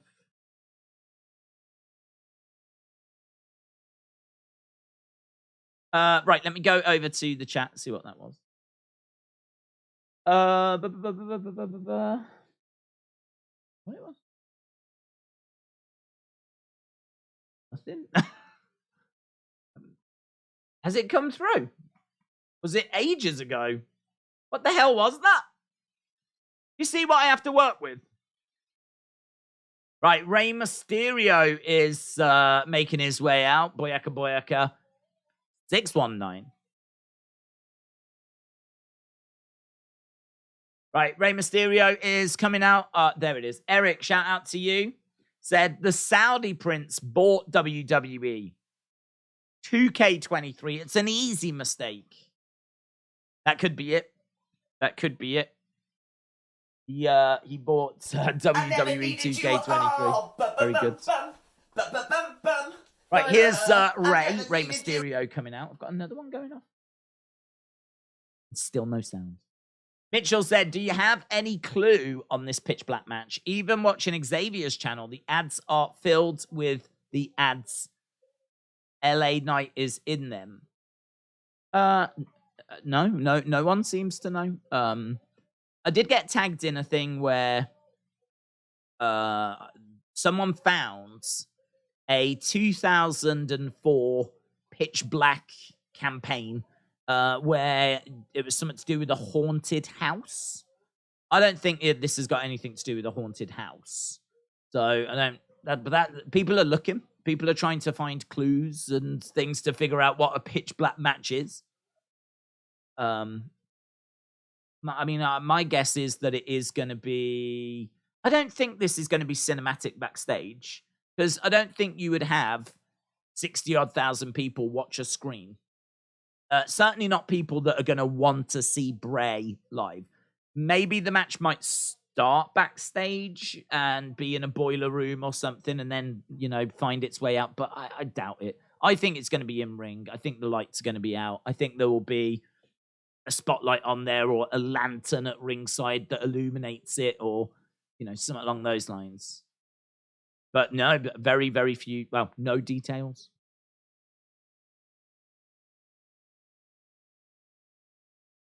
Right, here's Ray. Talking about cherishing time with his family, especially at Christmas. But I didn't have a very Merry Christmas.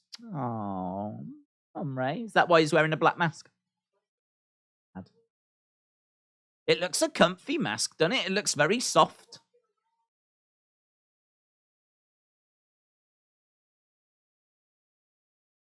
My son is walking around like a thug, like a hardened criminal. And that breaks my heart. As a man.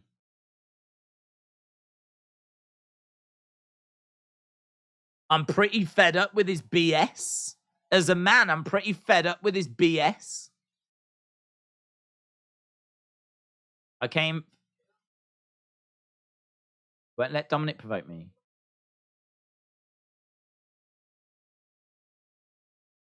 I know what I need to do.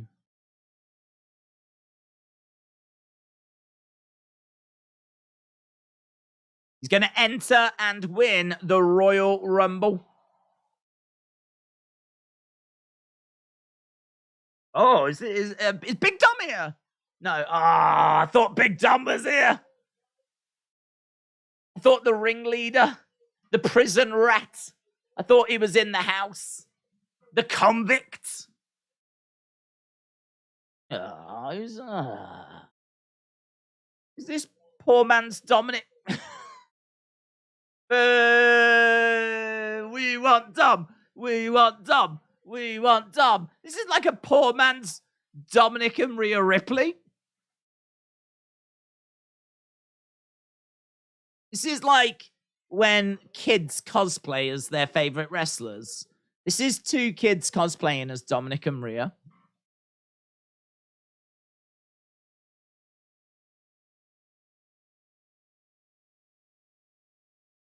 Right, Carrion in the ring.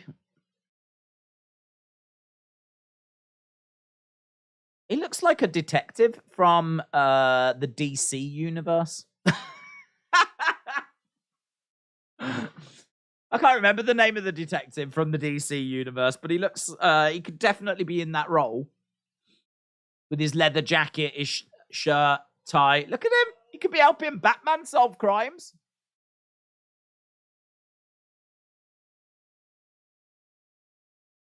I never needed you. Oh, I can hear that now. I never needed you. Oh, I think I had my sound down, you know.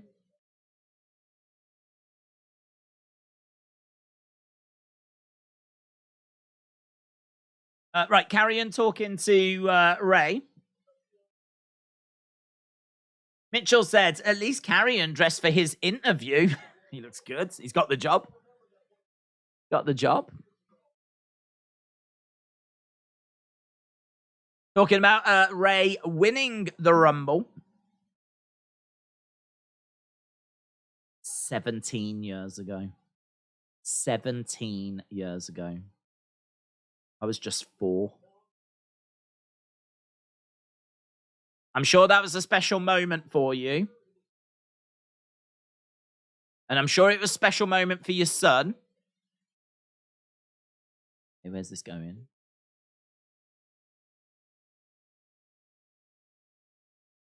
Carrion is actually quite good on the microphone, so no shade for Carrion's promos. You was never really around for Dominic, says Carrion. Really true.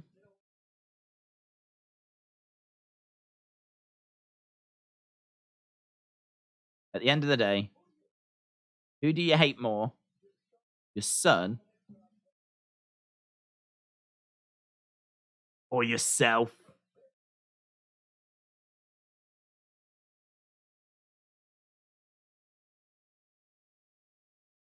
Who do you hate more? You or your son? Your personal stuff, innit? Back elbow coming in by Ray. Carrion has got Ray up. These two could put on quite a good match, actually. Oh, Scarlett grabbing a hold of Ray as Ray was about to hit the 619. Cross. The cross jacket is applied. The cross jacket is applied on Ray. Ray is fading. He's going down. Dom really sucks, says William. At the end of the day. Blaze Radio, hello. Hope you well, buds. He even talks like a detective, says Jack. Red light. Friday the 13th for Rey Mysterio. Well, there we go, Carrion. Putting Ray to sleep. Now he's off to his interview at the bank.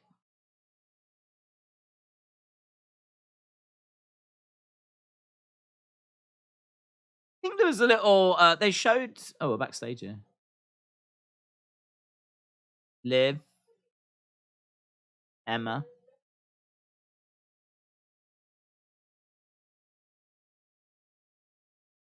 Emma says, wanting to enter the Rumble at number 1 is probably not the best idea, says Emma to Liv.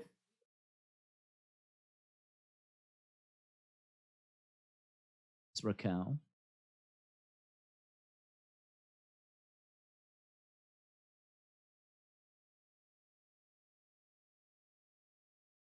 What are we doing with Maxine Dupree?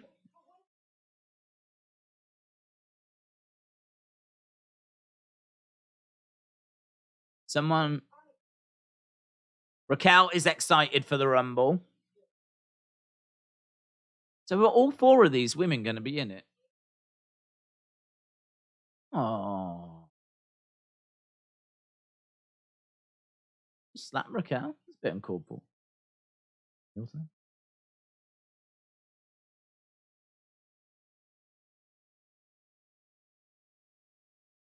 I am sick and tired of everyone forgetting I'm the biggest and the strongest.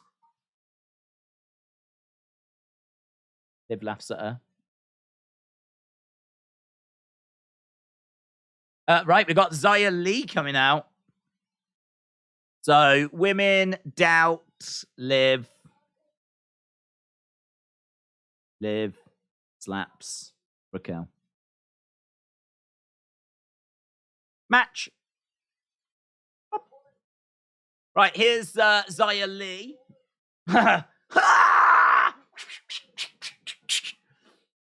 The front row. My eye! My eye!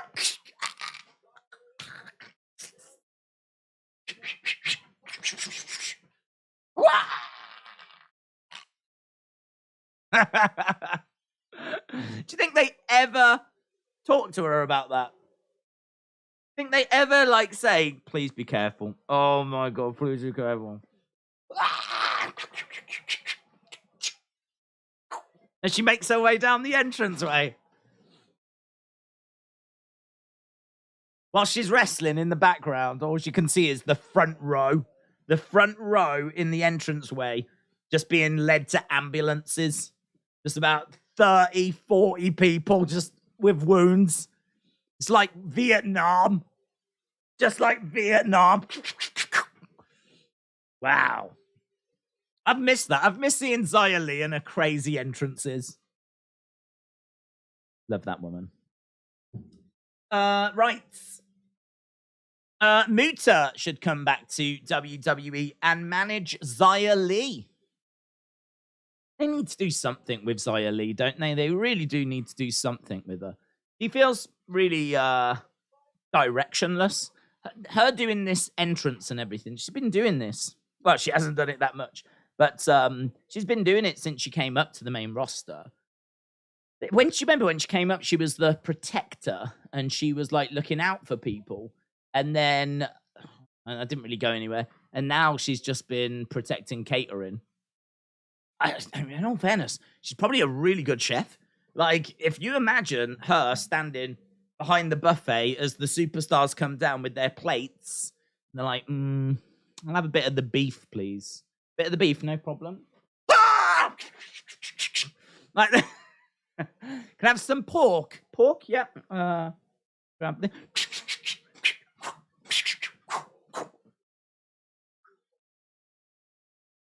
There we go. Next, please. She's probably been doing that. Putting her skills to good use backstage.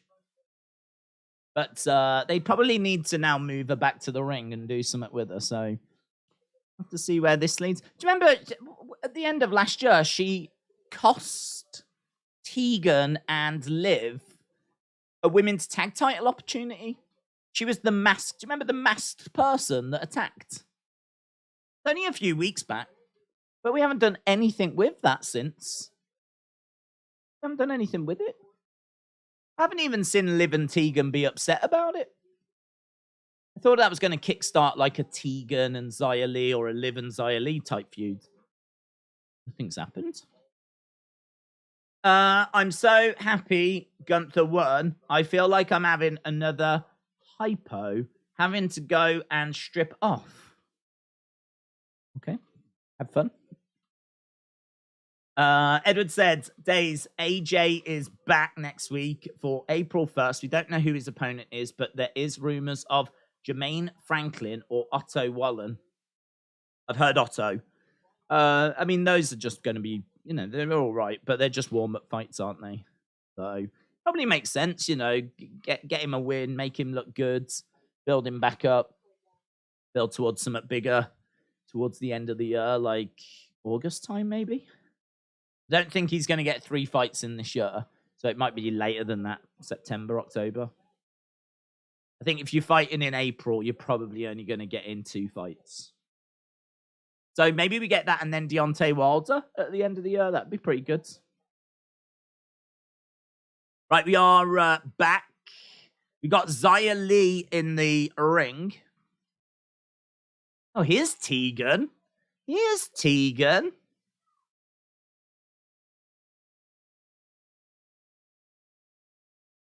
So, Xia Li against Tegan. Is this Tegan's first solo match? I haven't seen her wrestle a solo match since she came back.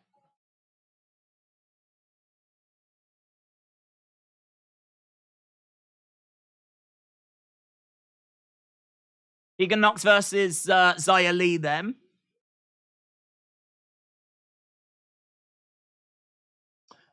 Wade Barrett said this change of attitude, I think, is going to really bode well for Xia Li.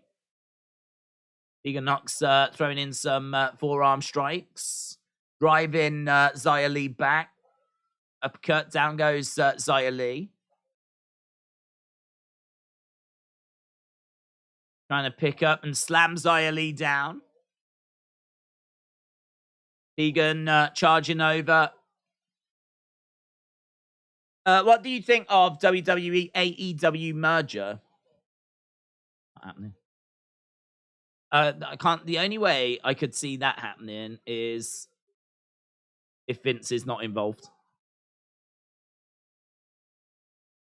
Xia coming over, grabbing Tegan, looking for the cover to kick out. Bray or Uncle Saudi better come out soon. Gotta do damage in NHL 23, says Return of the Jedi Rusty Spooner. Best match on the card, said Mr. Unfamiliar. No Bray yet, but Cross did a promo with Ray. Let's go Lady Kane, says Anna. Anna, shout out to you. Xia Li has got Tegan down. Getting back up to their feet. Tegan looking to strike at Xia. Tegan going over against the ropes. Big boot there by Xia. Tegan over in the corner. Xia Li again throwing in a big shot as Tegan collapses down. Up to the midsection by Tegan. And again. Trying to fight back. Big clubbing blow coming back by Xia Li. Tegan gets grabbed again. Looking for a nice suplex. Out of really quiet for this, though.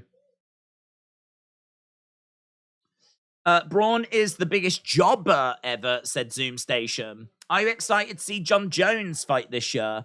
Yeah. Yeah, definitely been waiting for it. Don't quite know what to expect. Shining Wizards. And Tegan Knox wins. Tegan Knox beats Xia Li with Shining Wizards.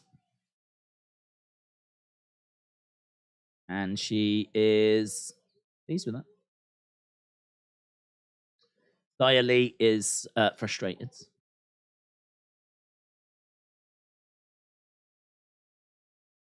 Xia Li makes me want to play Street Fighter 2. Okay, they're talking about the tag division now. And I think, are they going to show us the attack after last week's SmackDown? The Viking Raiders attacking Drew and Sheamus. New game show days. Vine or no Vince? Vine or no Vince? Oh, here it is. Look, here's the attack after the show. Digital exclusive. Viking Raiders attacking Drew and Sheamus. I did talk about this earlier in the stream, saying that I thought this was just going to lead to a dark match. I didn't realize it was going to be the start of like this big new angle. There's Valhalla. Got a Viking Raider vignette now. Viking Raiders with Valhalla.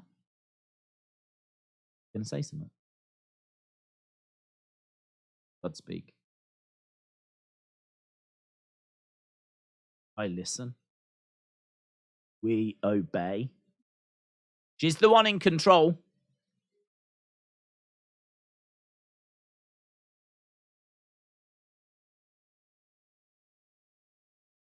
She would have made a good Sister Abigail.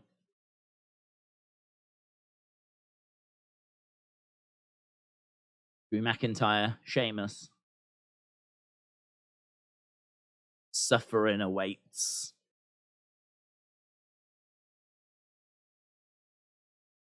Fair play. Little bit of leaning into the gimmick. I don't mind that. Thing is, you know, when she's got the fire and she's got teeth and things in, and she's like stirring it with a spoon. It's not doing anything, is it?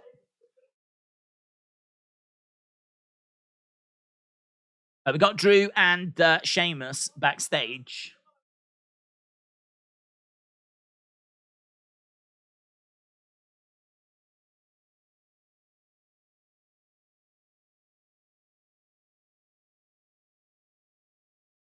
Okay. Tag tournament. Tag tournament starts next week for the SmackDown tag titles.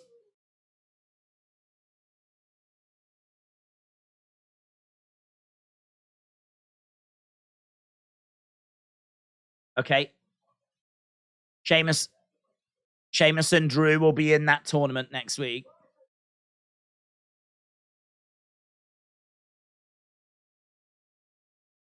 So Drew and Sheamus versus Viking Raiders in that tournament next week. Banger after banger. The banger. Banger. Bray Wyatt. Oh, QR codes! QR codes! Damn! QR codes! QR.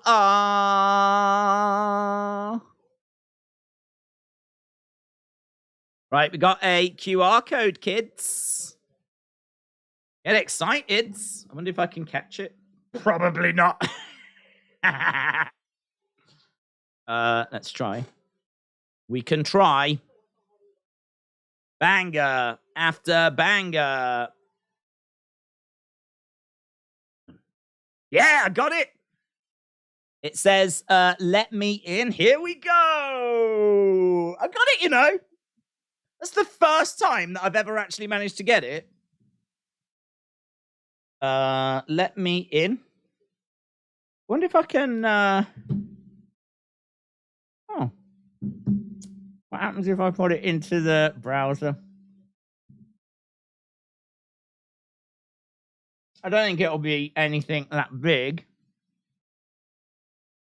They're normally not. Let me in, question mark, R equals QR.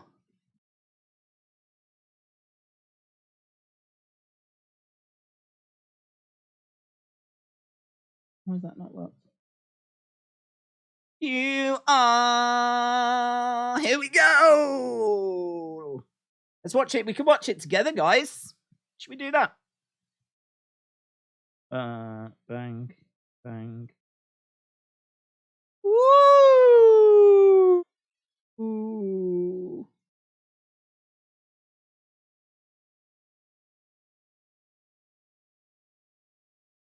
You all right, mate? Is everything, Bray, is everything all right? I'm gonna make. Oh, how do I make this smaller?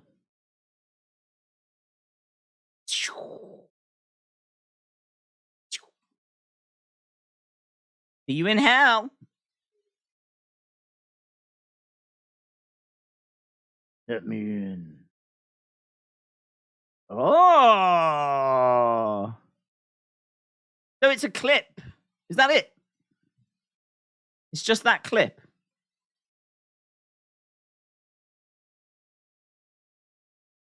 Well, I tell you what, the fact that we get to see the Fiend, that will be exciting. It's called Let Me In, question mark. I can't remember, you know, how... is there sound? Oh, he just talks. That's all he says. He just said, let me in. All it is a clip from the Funhouse. And the URL says, let me in, question mark.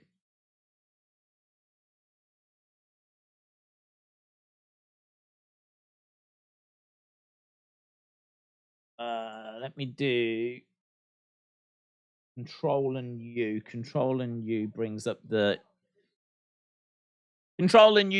source codes, and it's always worth just having a quick look in the source codes. But there's nothing highlighted in there, so it doesn't look like there's anything in the source codes. Okay, well, Bray is about to make his way down to the ring. So the clip is a clip from the Firefly Funhouse. You do get to see the Fiend in that clip. Do you know what's interesting, though, is it's a clip of Bray being happy and smiley, and he said, "I'll see you in hell." He laughs, and then he goes serious. Then we see the Fiends. I mean, and he says, "Let me in." And then he goes back to being serious. It's a clip that we've seen before. And it sort of feels like what's happening with Bray at the moment. You know, Bray is losing control. We've seen that many times. We saw him lose control against the delivery driver that interrupted him. So we've seen it's like we've seen this nice Bray become this evil Bray, if you will.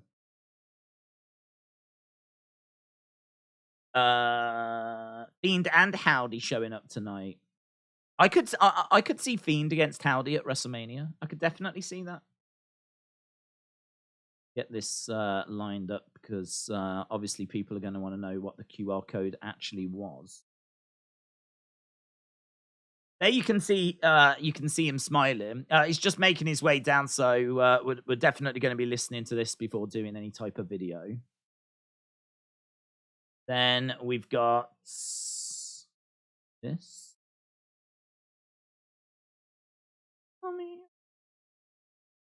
Right, and then so we do get to see the Fiends, and then obviously we've got a very serious Bray after, which is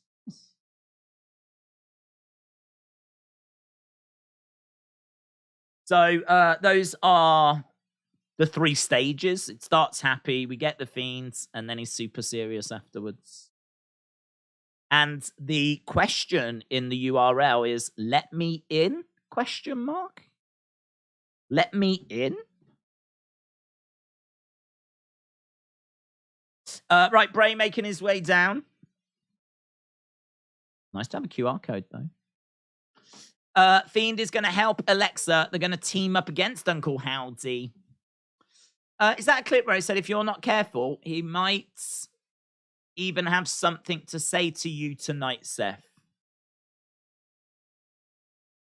I actually can't remember what it's from. It feels like it's. I don't believe it was from the original Funhouse episodes. I think it was from those extra ones, the like backstage promo-y ones. But I'm sure people are looking into where that is from. Shatter pieces will be broken with the Fiends. Big Guy said it's a good way to burn 10 minutes with the entrance. Well, tried and tested with The Undertaker. And Roman. Right, Bray in the ring. Let's see what Bray has got to say. Right.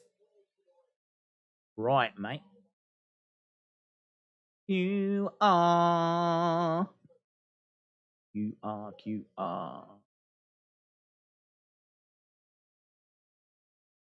Okay, so we're just seeing what happened 2 weeks ago when Uncle Howdy attacked Bray.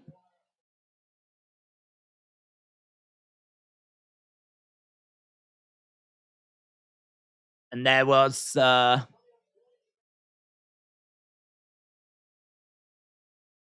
Uncle Howdy. Only 2 weeks away now. Only 2 weeks away till we get to the Royal Rumble. Not long. Like all Twitter people, I have requested a follow, said Lisa. I follow you, don't I, Lisa? Oh, hello. Spotlight in the ring with Rockin' Chair. Okay. Oh, this feels a bit more like old school Bray, doesn't it? Rocking chair.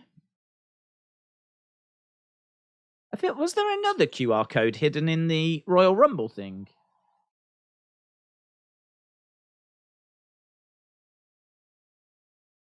We're here?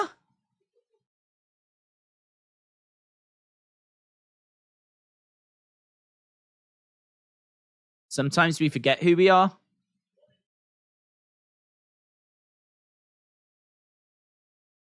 Okay, this is more interesting, isn't it?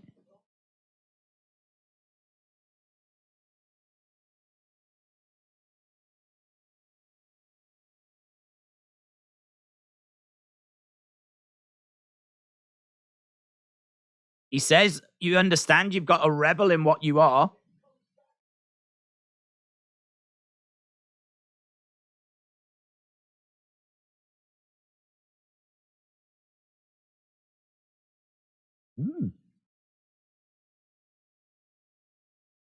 I am the color red.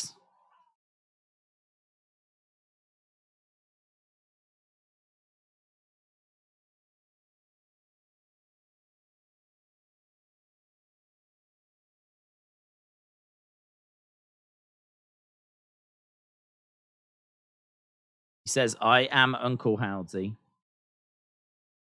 I don't think that's an admission, but I am the Eater of Worlds.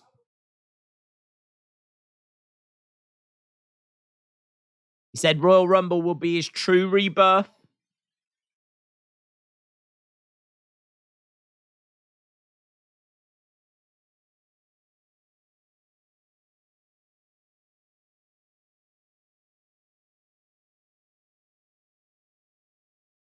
When the lights go out, you should run.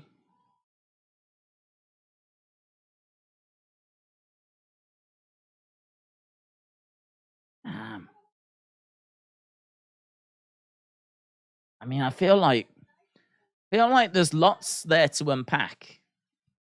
Lots there to unpack. He says, I am Uncle Howdy, but I don't think he means I am Uncle Howdy. I think what he's saying there is that, you know, this world, this universe, that it's all him. He has created this world. He remembers who he is. He said the 6 things. He said the 6 things.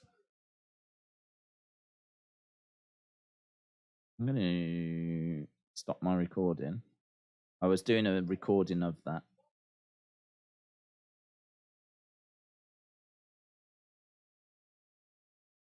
Fast forward. How long does it go for? It doesn't go that long, you know, actually. Runs for a couple of minutes. Sammy is saying to Kevin at the moment, I'm not being used. How many times do you need to see me and the bloodline getting along?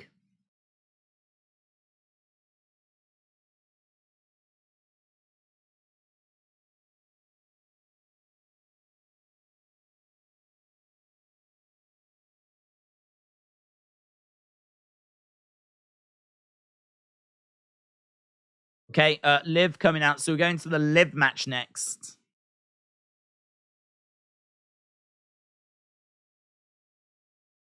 Okay, so Liv coming out. Sometimes we forget who we are.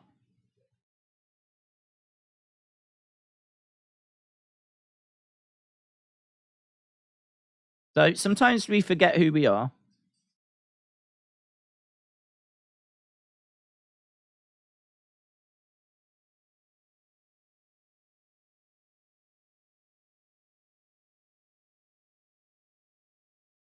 Quick squash match coming up next.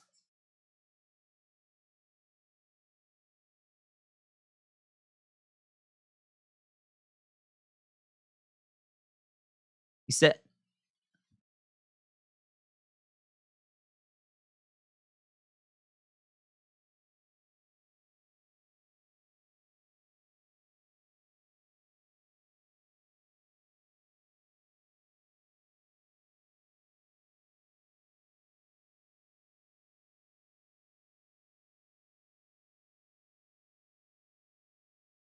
That's interesting, you know, Anna.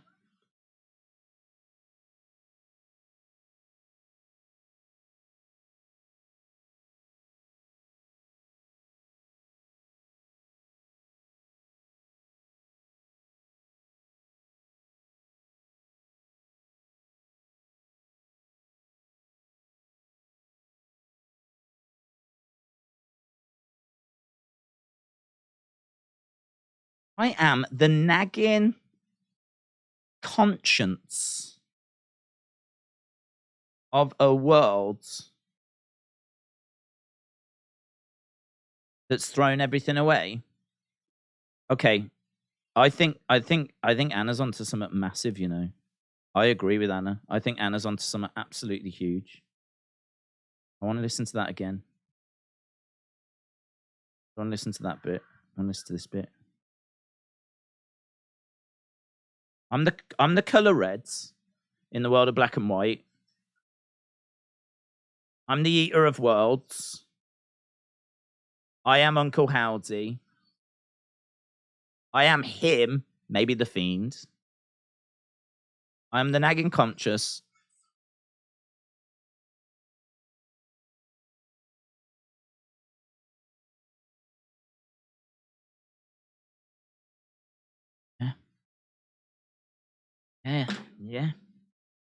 Yeah. I'm buying it, Anna. I'm buying it. If you're selling it, I'm buying it. Okay, let me get that image. We'll put it up. I'll put everything into this quick little video. We'll check the video out there. I've got to talk about the QR codes as well, because we didn't get a chance to do that. So we need to check that in. But I love what Anna's just thrown out.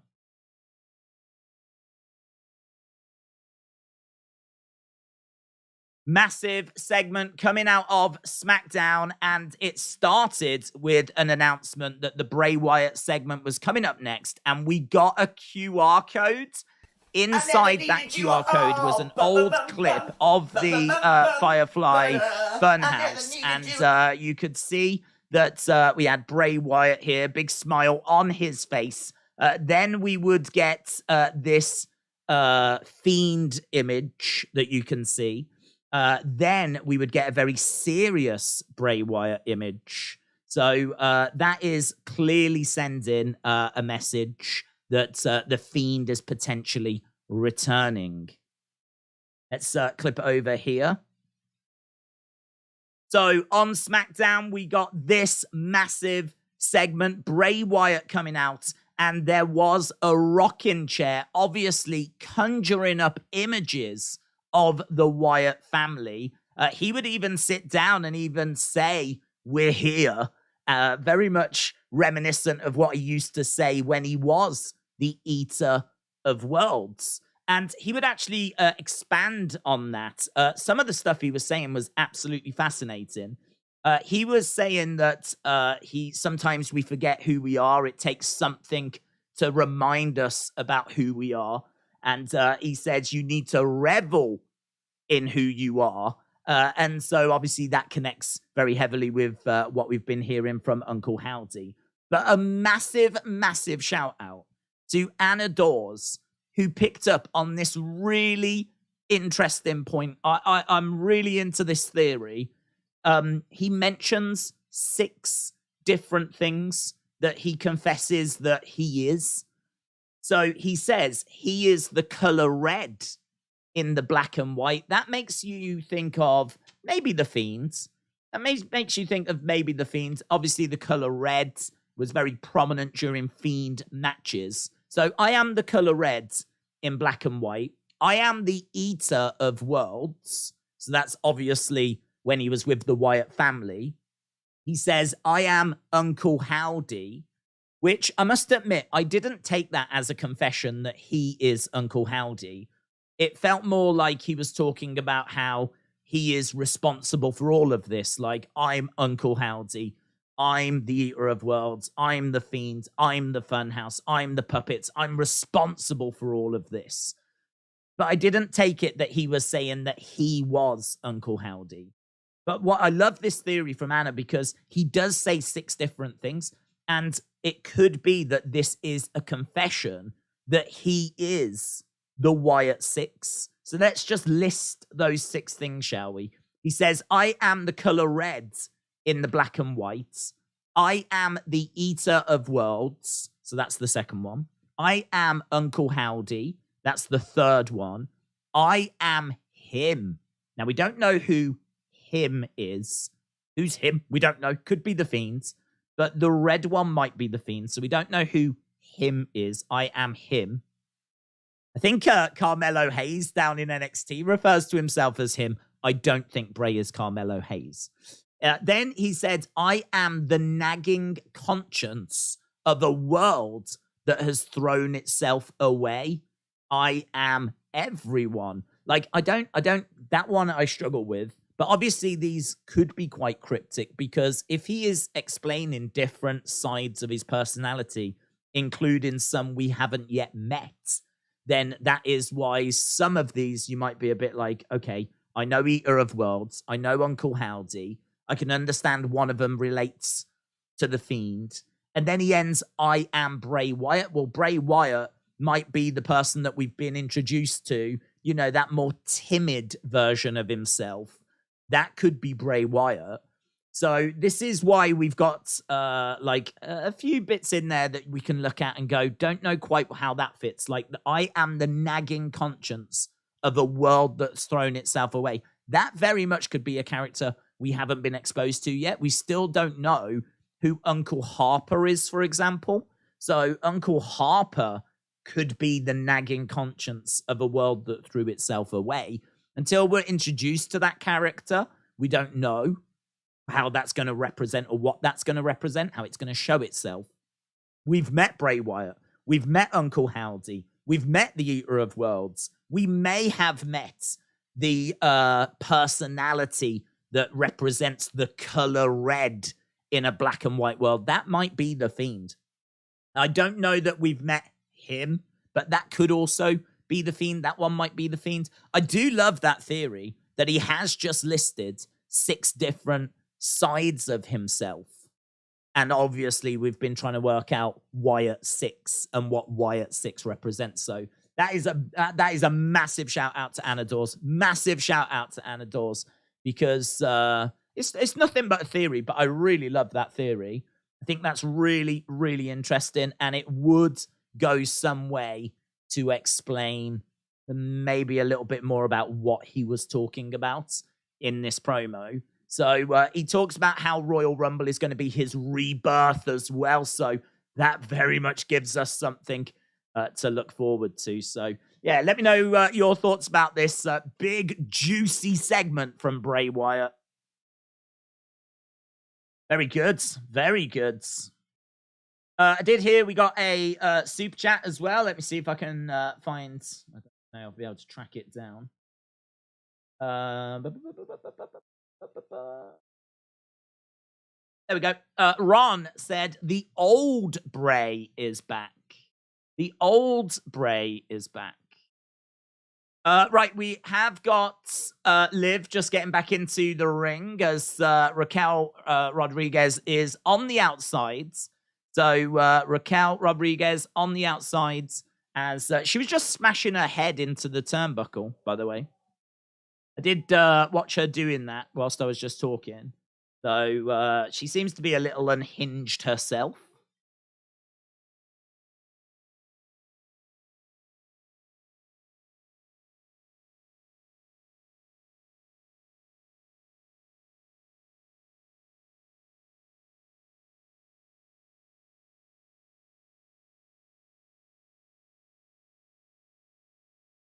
Okay, we've got a table being set up now by Liv Morgan. So Raquel is on the outsides.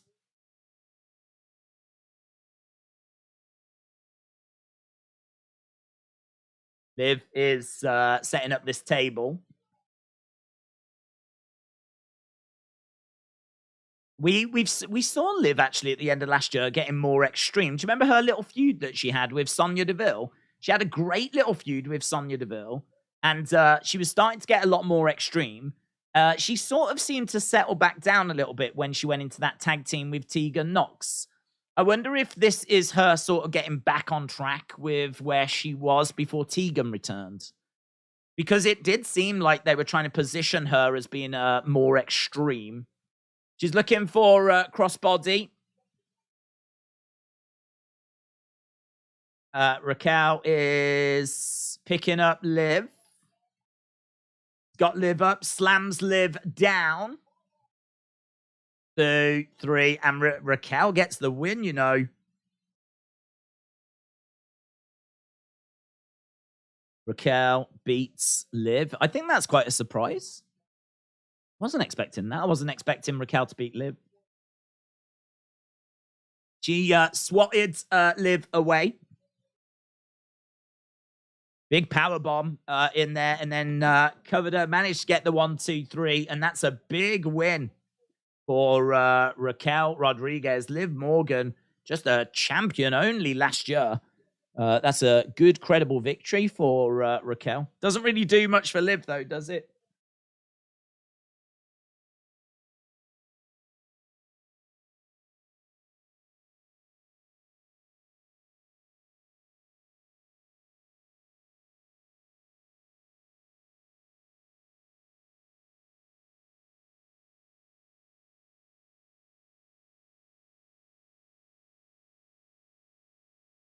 Okay, so we are done with that match, and now they're talking about Charlotte last week. Between Charlotte and Sonya.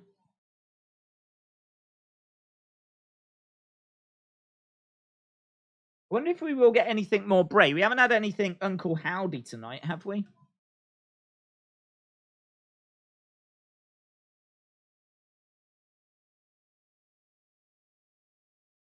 Okay, so Sonya wants a rematch against Charlotte. Adam Pearce said, I can't just give you a rematch.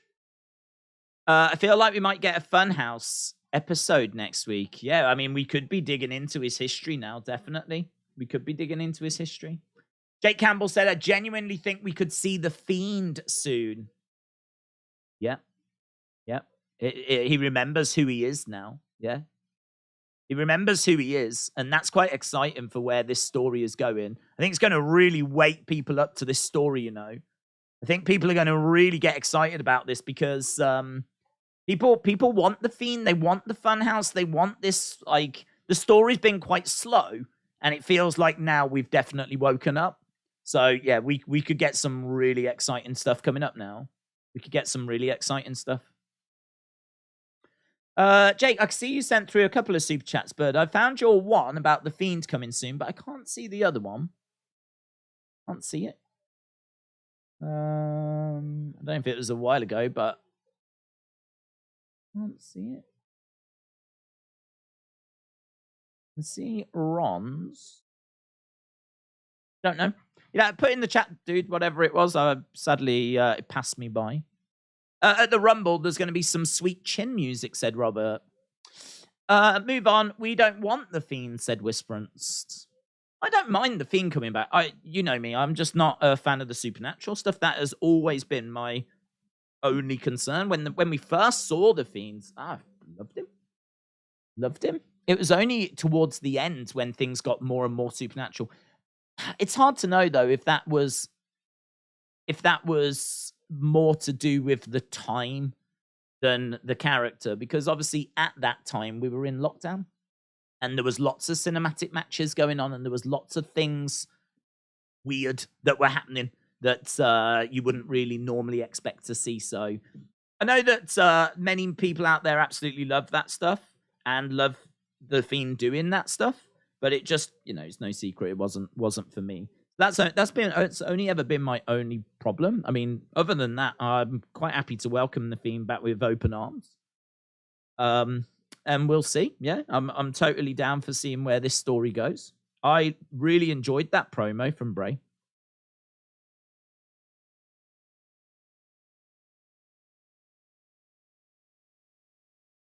Super chat Days. Apparently, the reason why Stephanie resigned is because her and Triple H are opposed to a sale of the company. Everyone would lose their stock except for Vince. I mean, I don't know. Vince would. I don't know. Vince would probably lose his stock as well. I mean, if someone comes in and buys the company, then you take it private, and so everyone's stock goes. The only thing is, Vince might be able to acquire a place on the board, and it would depend what was in the negotiations. So everyone would lose stock. There would be no stock. They would go private, but Vince might have some ownership of the company as part of the deal. So.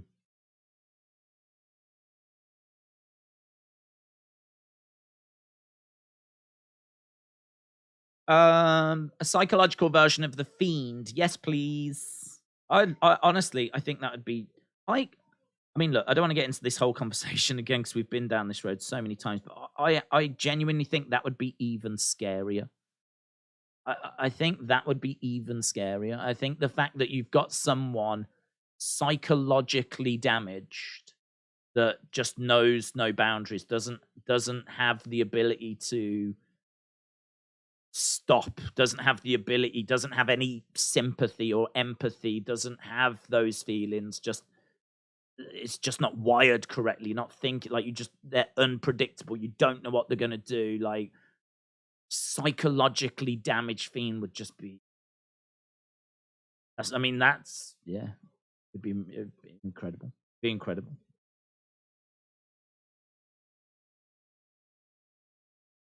Is Batista back? No Batista.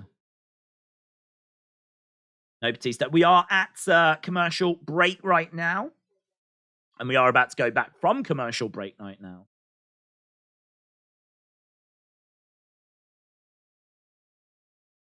Okay, so how long have we got? We got 35 minutes. I don't know if we get an Uncle Howdy segment, but apparently there's rumors we were meant to. Unless that Bray segment was all we're getting.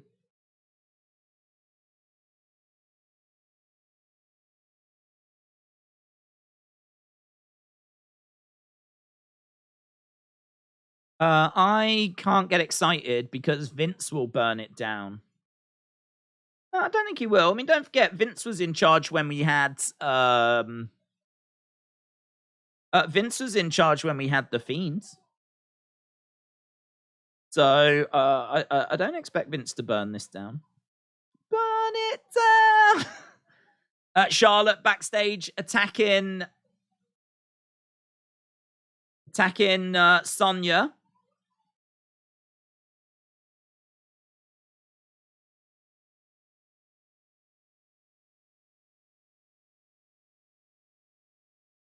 That was such a good shout by Anna. I don't know if Anna's around, but Anna, Anna deserves full praise for that, because that's a really great theory. Really like that theory. Charlotte still beating up.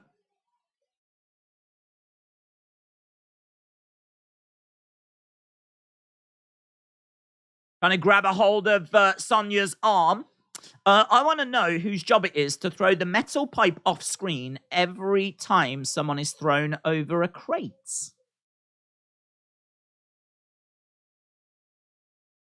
Okay, so big backstage brawl between Sonya and Charlotte. Sonya wanted the rematch with Charlotte, and it looks like they've managed to secure that. Sonya and Charlotte brawl. And now we're looking at a Cody segment. Mama no, mama no. Stephanie in hospital. I know, yeah, that was shocking. I mean, thankfully, nothing too serious. But, God, what a time she's having. What a time she is having. I mean, she is just been resigned, and now she finds herself having surgery. I said in the video earlier, I don't think that's the reason that she resigns, because, wrestlers get injured all the time. They don't resign. She could take just a leave of absence and then come back, once her surgery's done. But there is obviously going to be quite a recovery there. I broke my ankle, and it took about It's around about 3 months. It's probably about 3 months to recover from a broken ankle. So, yeah, it's not something that you're quickly coming back from. But I don't think that's why she resigned. But wow, yeah, what a week. What a week that poor woman is having. Right, we are seeing the Hell in a Cell match.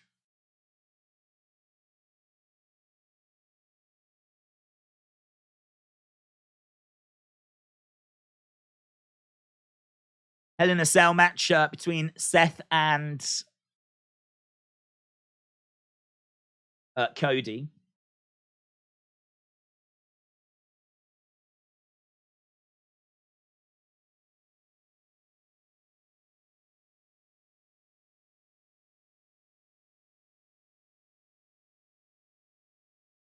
And get back to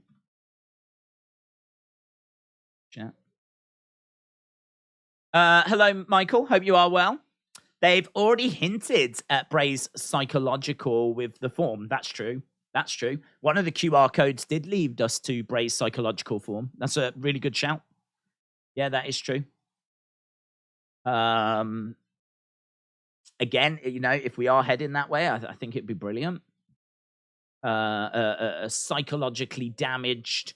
I can even accept a Fiend that doesn't feel pain. I can even accept someone going to such a dark place that they have been able to block that out. I mean, I feel like there's probably examples of that in human history where people have, you know, suffered greatly and have had to sort of teach themselves to block out. I mean, not that you could ever really block out, but maybe like to the very least not show like that, how much it's hurting you type thing, you know, how much it's getting to you. And I could even buy that. It doesn't mean that the damage isn't being done to the Fiend's character. It doesn't mean that the Fiend is, you know, made of steel and concrete and you just can't hurt him. The damage is still being done, but he's just not feeling it. The only problem with that, to be honest, is I think that is actually a bit of a problem in regards to match quality, because the drama of seeing someone in pain, digging deep, that massively builds to a match. That massively helps the dramatic back and forth of a contest. You know, watching people down, selling, like, you know, how are they going to come back from this? That's a real big thing in wrestling. So if you've got the Fiend just lying there and then next minute he's up and attacking and seemingly nothing's hurting him, that is going to have an effect on the match quality. I don't know how much that bothers people. I don't know that people tune into Bray and Fiend matches for the match quality. But that would be my only concern, to be honest, if they continued to go down that road. But yeah, I completely agree. I think that we are looking at the Fiend coming back. I mean, that was just a little glimpse at the Eater of Worlds.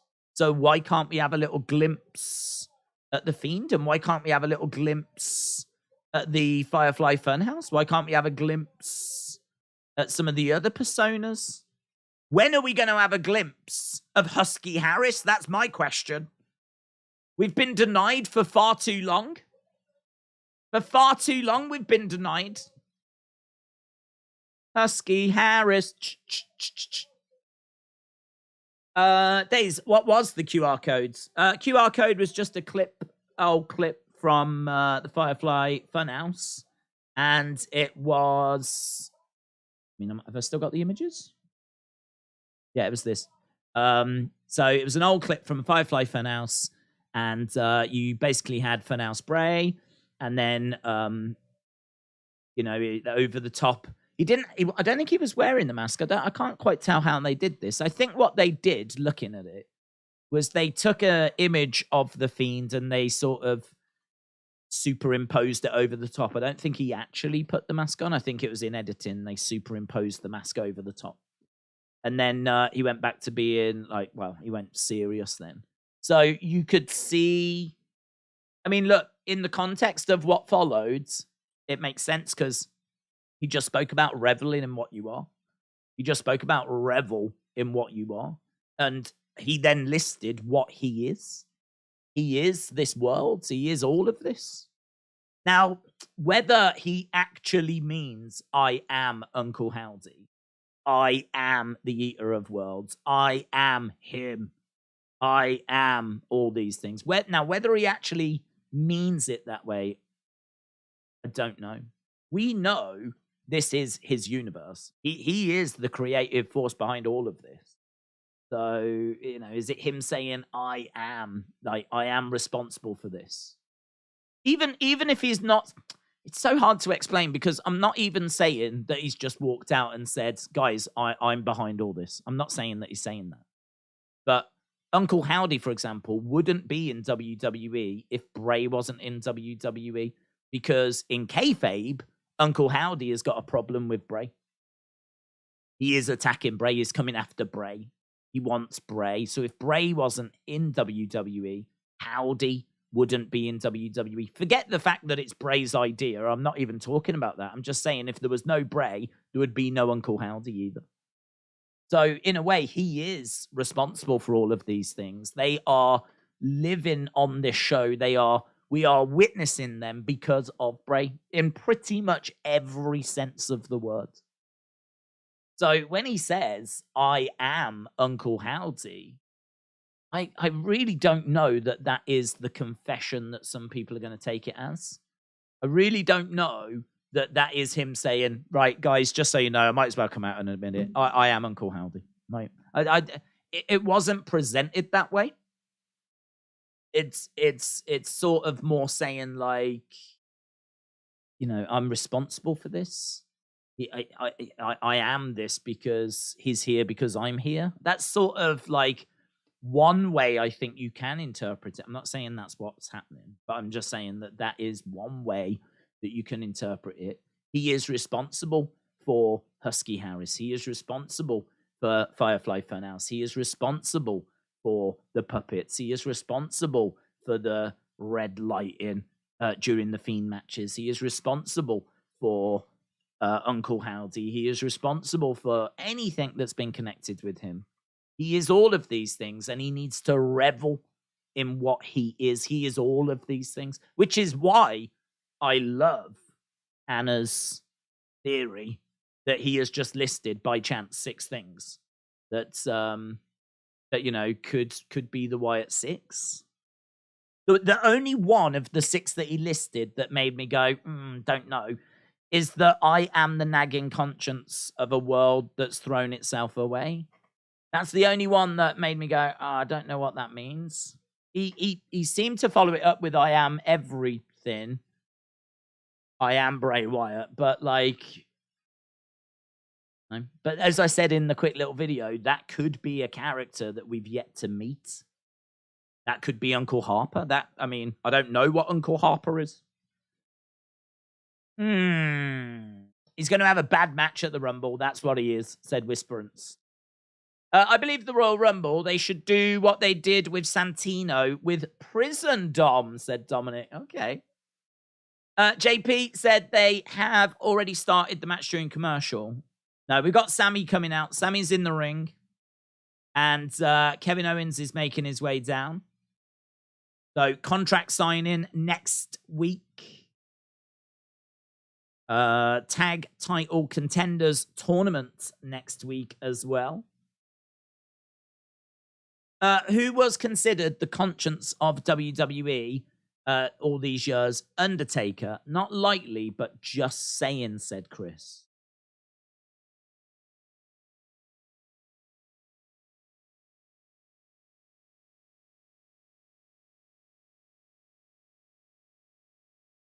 Who is the conscience?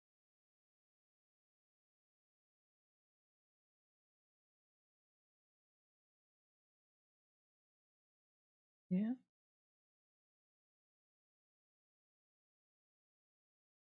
You Google it, it does come back Undertaker because you've got a comment from JR.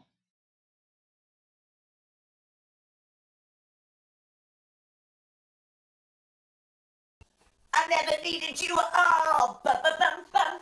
Ba-ba-bum-bum. Ba-da. I never needed you. But I think that might be more to do with the fact that JR said he have no conscience during like his match. I can't remember the match. Was it maybe Hell in a Cell? That's an interesting one. I agree. I don't think Undertaker comes back, but being connected to Undertaker is no bad thing, is it? Who will win the men's and women's rumble? Said Michael. I am leaning towards Rhea and Cody. Rhea and Cody are going to be my guesses for that. Keep your thoughts coming in. I'm really interested. Nagging conscience could be Funhouse Bray. Yeah, that's true. Actually, Funhouse Bray isn't mentioned there, is it? You've got we need to squeeze Funhouse Bray in there, don't we? So I am the color red in the black and white. We could say that's the Fiend. But then saying that, when he says I am him, that feels like the Fiend, doesn't it? As I joked, him is Carmelo Hayes in NXT. The nagging conscience of a world that's thrown itself away. That could be Funhouse Bray. I am him could be Harper. Uncle Harper.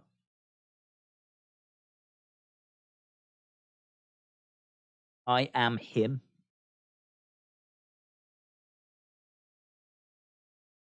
If the color red one is the Fiend and the nagging conscience is Funhouse Bray,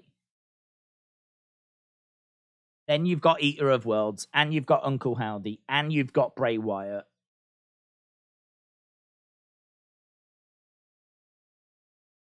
And I tell you as well, right? The other thing is, you know how he's listing all these things that he is, that's a part of him, right? Doesn't mean that he has to play that role. Because the characters in the Firefly Funhouse were parts of him. You know, Huskus the Pig Boy was based on Husky Harris. Mercy the Buzzard was based on Waylon Mercy, who was a big part of, giving him the idea for the Bray character. Sister Abigail was obviously a part of, Abby the Witch was Sister Abigail, who is very much a part of him because it's his story, right? So, in a way, all those puppets are were a part of Bray, but they weren't played by Bray. And in a way, these characters are all Bray, but they don't necessarily have to be played by Bray. There is scope here for people to take some of these characters as maybe inspiration for being Wyatt 6. I mean, I wonder if, so Bo, let's say Bo would be Uncle Howdy. Perhaps that's why Bray is Uncle Howdy. What if Bray is Uncle Howdy? Hence why at times we've seen the Bray body shape, we've heard the Bray voice, but he's not going to play that character. That persona has been given to Bo. And so Bo is Uncle Howdy. But so is Bray. And what if we see Vincent and Dutch following the same? What if we get an Eater of Worlds that we know was Bray, but then actually we get Dutch that's sort of portraying a character based on that? It doesn't have to be exactly the same, hence why maybe the masks are different with Howdy. So we've got a Bray Howdy, but we've also got a Bo Howdy. And maybe we've seen the Bray Eater of Worlds. Could we be about to see the Vincent Eater of Worlds? We've seen a Fiend that's been Bray. Could we be seeing a Fiend that's potentially Dutch? Could when they come in, could they actually be taking parts of his character? and put in their own twist on it in a way. I'm not saying just like cosplaying as him, right? I'm not saying that, but they are connected to him. They feel a connection. He feels a connection to them, and that is symbolized through different parts of him. You know, because in a way, that's what the puppets were. That's what the puppets were. So why can't we do the same with real people? I don't know. It's interesting. All of this is just theory. All of this is just chewing it over. All of it is just chewing it over. It might prove to be nothing. It might be going down a dead end. But interesting. Jacob said, I feel like he's referencing the Fiend when he says, I am him. He always said him when he was talking about the Fiend. Yeah. Yeah. The red one then doesn't make too much sense. I mean, when did we see him? When was he red? And he wore red when he was the Funhouse Bray. His jumper was always red. I was red in a world of black and white. In a way, is, you know, don't know. I mean, this is where you can just go down blind alleyways, can't you? But he used to wear a red jumper when he was Funhouse Bray, and he was certainly colourful in a drab world. You know, I brought colour and excitement to a drab world. You could maybe make an argument for Funhouse Bray there, but I don't know. I think you could make an argument for Funhouse Bray being the nagging conscience. But then, as was pointed out earlier, you know, there is maybe a bit of an Undertaker vibe there. This one's interesting. This one is interesting. I love the theory. I love the theory that he's just listed, the Wyatt Six. I love that theory. What each part means is obviously what we're chewing over. And if it's actually going to connect to some real people, that is also something that we're chewing over. And I do love that. That does give that promo a lot more meaning. The one thing, though, I do go back to what I said. That didn't feel like it was an admission, did it? That didn't feel to me like that segment was Bray saying, "I'm." By the way, guys, just so you know, I am Uncle Howdy, right? Because if he was going to admit that and actually come out and say, "I am Uncle Howdy," I think he would do it in a bigger way, like this. Like, guys, I've got something to tell you. I've got to get this off my chest. I've got a secret. Do you know what I mean? I feel like it would have been built up, and then he would have done it, and there would have been a shocked reaction, and it would have been like, you know, it's something I've been trying to hide. It's something and he would surely talk to us about like what was going on. Not just go, I am Uncle Howdy. Which is why it doesn't feel so much like it's an admission that he is Uncle Howdy. That's why I keep going back to the idea that he's talking not so literally. Have you looked up the wiki version of Eater of Worlds? Long story short, it says the Eater of Worlds is the last boss. And when you kill one part of it, it breaks up into other parts. Interesting. Where's that? Where's that? Is that like folklore? Is it for Eater of Worlds? I'll write that down. I'll look into that. I like that, Chris. Days, didn't the Fiend have red lights? Yeah, he did. Which is why when he talks about the red light, so if you are just joining us, Bray came out, did a promo. My first reaction was just listed a load of things saying, I am this, I am that. But it didn't feel like he was actually saying, I am this, I am that. Specifically Uncle Howdy, right? But then Anna made the great point of he's just listed 6 things. And when you go back and like look at it, you can see like 6 big distinctive things that are in there. You can see big things that get like that he's touching on. And if you think of that in relation with the Wyatt Six, you can easily put 2 and 2 together and go, oh my God, right? So love that theory. Then it's just a case of trying to figure out, okay, well, what would match with what? How does this fit together? If this theory is true, how would this piece together? And the red light, I mean, I am red in a world of black and white. Yeah, Fiends. Always used to wrestle under that red light. But then I am him also seems very Fiend, doesn't it? That also makes you go, oh, well, maybe that's the Fiend. They can't both be the Fiend. Maybe that's the Fiend. I don't know. Good one, though. Good one. Do you know, this feels like what we've been missing. When it comes to these Bray segments,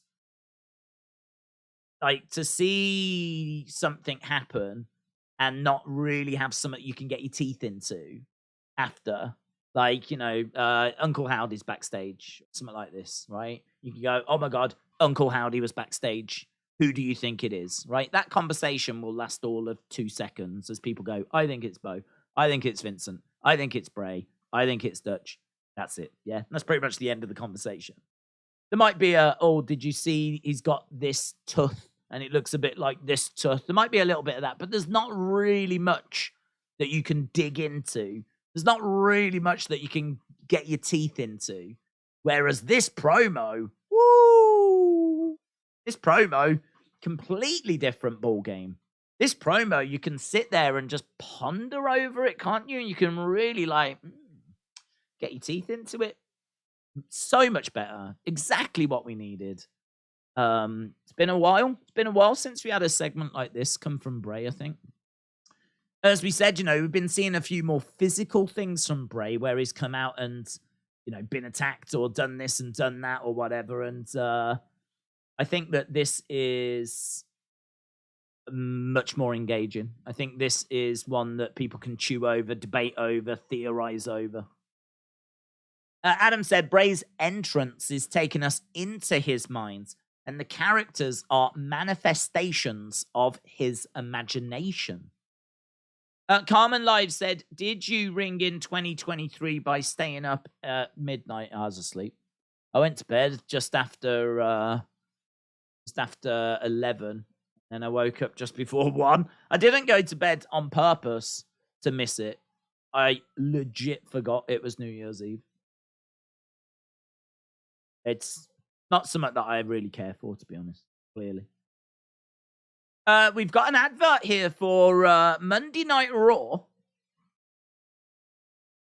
The 30th anniversary. Austin with the beer truck, the bloodline. Raw is XXX. 1 week from Monday in Philadelphia. Right, and we're going back to Kevin and Sammy.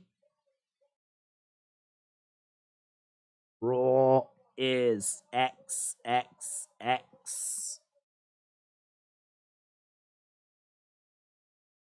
Knees up by Sammy. Sammy looking for the pin on Kevin Owens. Kevin Owens kicking out.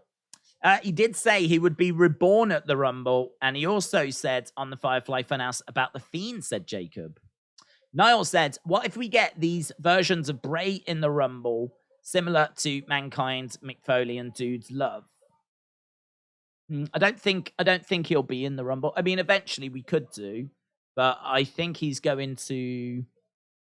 I think his match with LA Knight will be the thing we focus on. I don't think he is looking to win the Rumble main event WrestleMania. I don't think his motivation at the moment. Ultimately, in the future, at some point, yes, 100% we could see that, but I don't think this year. I think this year the focus is the Pitch Black match and the current story. So I don't think we see him in the Rumble at all. I don't think he'll be one of the 30. He also said Eater of Worlds is immune to lava, which can also be classified as fire, which was one of Bray's last matches, and the burnt mask. Remember, we saw the burnt Fiend mask at Extreme Rules. What if the burning the world down is about Vince? Maybe. Maybe. I mean, it could be a reference to him being let go. I mean, he has sort of touched on that and how low he was and how he lost his career. So it's not like we've stayed away from talking about that. But I don't think he would be referring to Vince as some sort of evil. The evil puppet was done with Vince, and that was tongue in cheek, and it was a laugh. I don't think he'd be referring to Vince as like an evil entity in any way. A couple of suplexes by Sammy. Look at Vincent and Dutch's tweets. Well, we know that they are... Well, no, we don't know that they're involved, but we know that they are in WWE. They were sat in NXT, of course, so... Sammy in the corner. Oh, the Usos have arrived. Oh, no, that means he's going to lose by... The Bloodline were here. They're beating up Kevin. This was a hellacious match. Sami Zayn in the corner. Against the ropes goes Kevin. Boom. Gets planted down. So Sami was trying to prove that he could get this done. He got told that the Bloodline weren't here. They've interrupted in the match.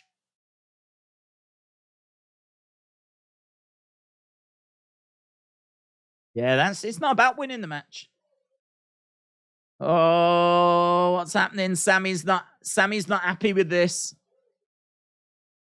Sammy's not happy at the fact that they've interrupted. We might be getting something bigger here if Sammy and the Bloodline split.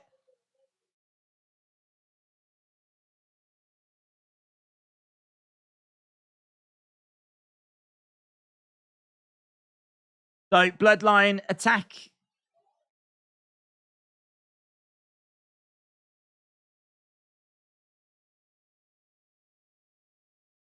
Samoan Spike.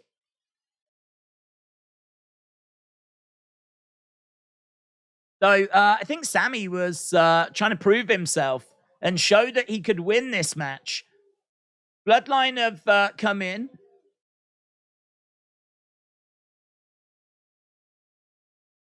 Tribal Chief told me to take care of business. You did good. They're saying you did good. You did it. Okay. Sammy says okay. We the one. Sammy puts his hand up. There's hesitancy there, isn't there? You can tell that there's a bit of hesitancy. He's not loving it. He's got his he's got the wands in the air.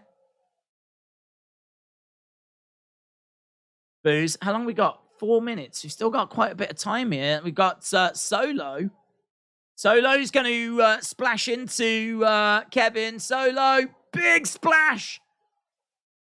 Lands onto Kevin. Kevin goes through the commentary table. Look at Sammy's face. Sammy looking concerned. Saying, come on, come over. Come over and celebrate. Sammy comes over, but there's so much hesitancy from Sammy. A lot of hesitancy. Look, he's standing over Kevin Owens. He does throw the one up, but...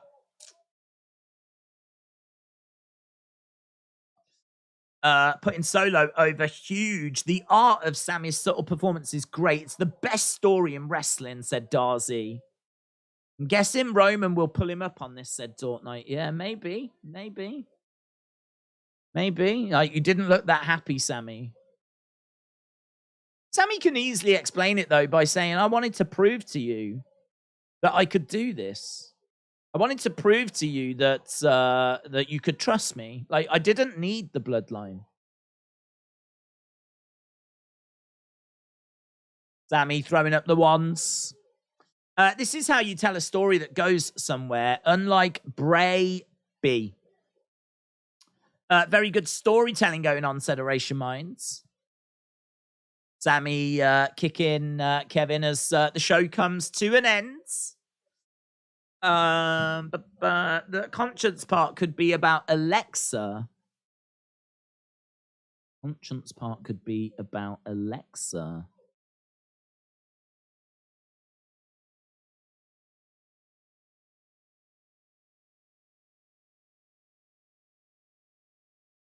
I'm wondering if Alexa is a part of this somewhere.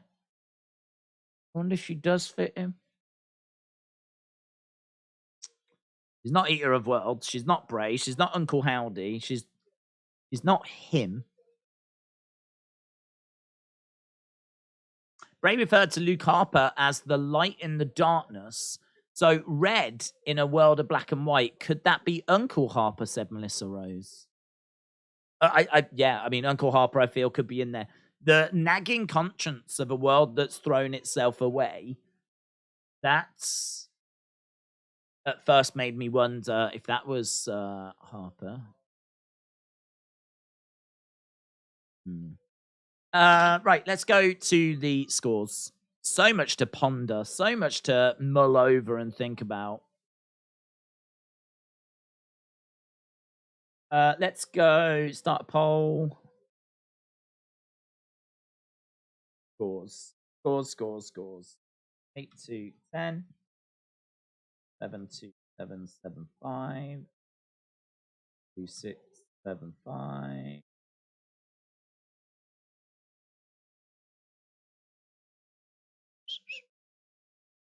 5. Right. Kane was black and red, as well as the Fiend. Lots of 8s and 7.5s. I thought this was a really good episode. I mean, we started with a banger. We ended with a banger. We had the big Bray segment in there as well. Granted, there was a few other bits in there.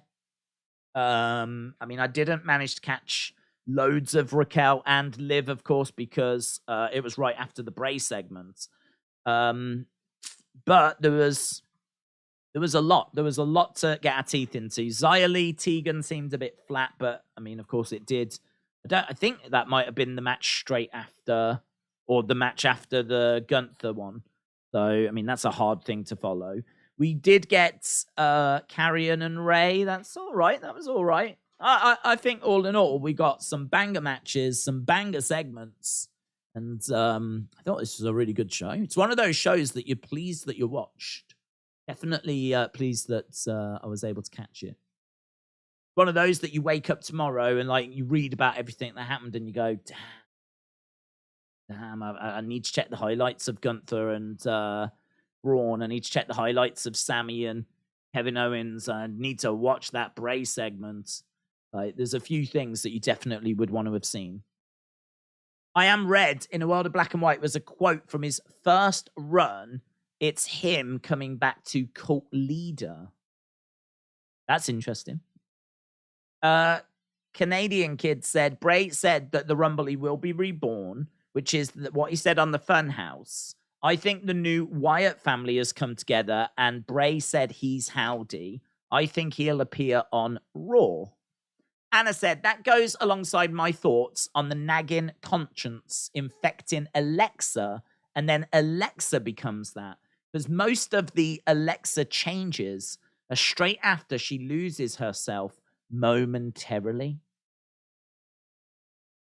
Anna, you are killing it. Killing it. You could be like Columbo. You're like a modern day Columbo.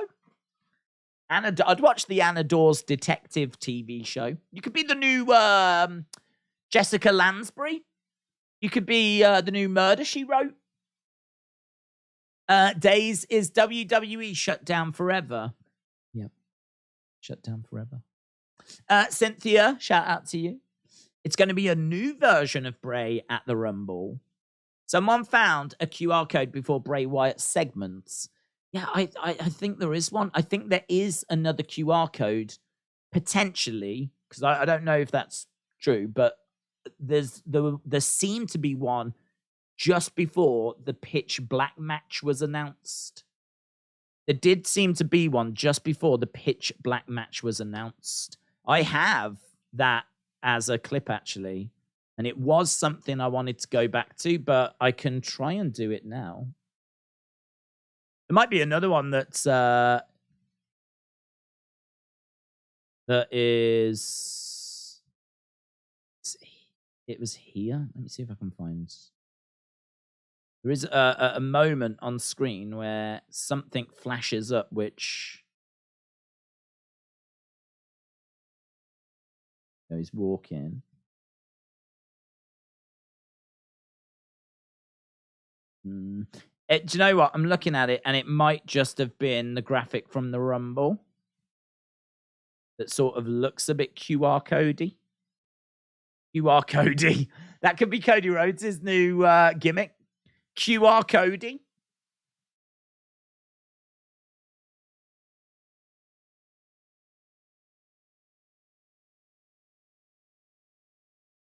QR coding. QR coding. So annoying because it's only on for like this, not even a second.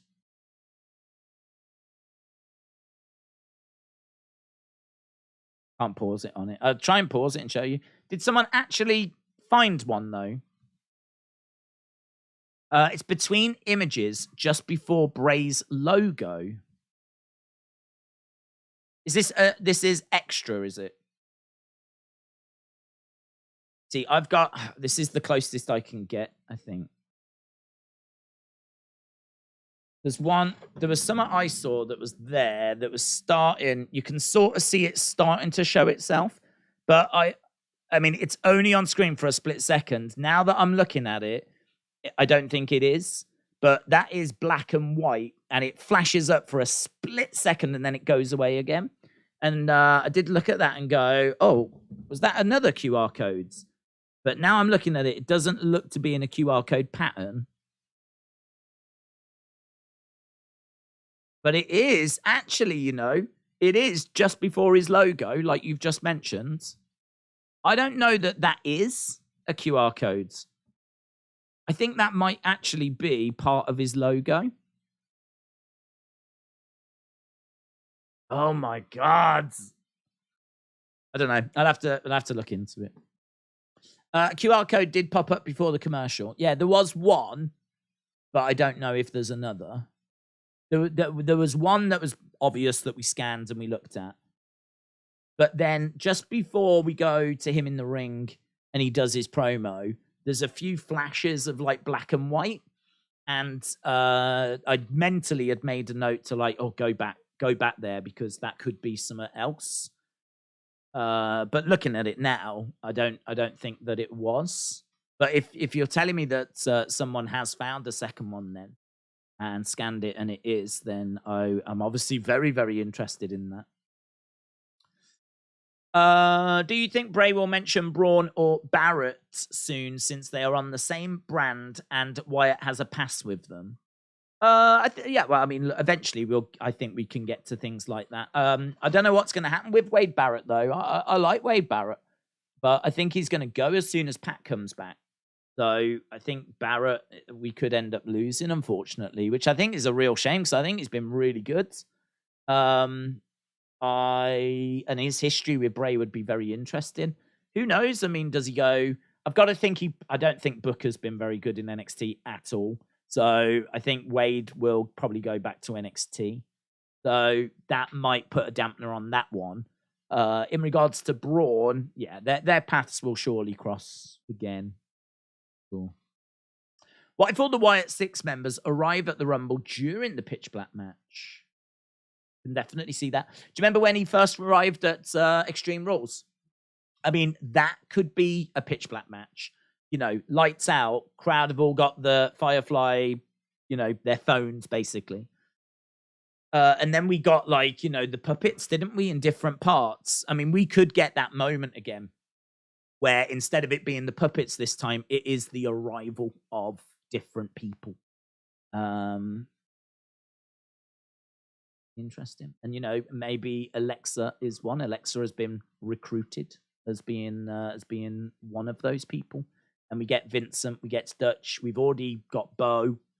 But maybe we get Vincent, we get Dutch. And, you know, like, yeah. I mean, Rumble, I really think, goes without saying, it's going to be massive. But that segment, that Pitch Black match. Not even just seeing what he does in the ring. I'm not even bothered about that. But I do think there will be a segment or something like that that's going to really push this story forwards. They said Booker T is staying. Did they? He's awful. He's really not good on commentary. Have they announced that Booker T is staying long term? Where does Wade go then if he can't go back to NXT? Unless they do a 3-man booth, but doesn't seem like Triple H wants to do a 3-man booth. I give SmackDown an 8, said Carmen Live. I fell asleep. I woke myself up just before midnight. Good. WWE and AEW fan, shout out to you. Maybe Wade will go to Raw and replace Kevin Patrick. Tricky because Kevin Patrick's a lead commentator and Wade is a color commentator. So it would require him doing a different job, which I don't know that he can do. So tricky because it would require him to do what Michael Cole does, basically. You know, be the guy that's like, you know, introducing all the segments and everything, rather than chipping in with the odd comment like he does at the moment. He would have to be the guy that does the majority of the talking and take the lead. And that's a tricky one. That's a tricky one. The NBA just set a record at the Alamo Dome where the Rumble is with 68,000. Think WWE can get there. Yeah, WWE could do that. Read Eric Rowan's tweets. I needed to read Dutch's, didn't I? Dutch and Rowan, and seems like there's a whole explosion of things going on.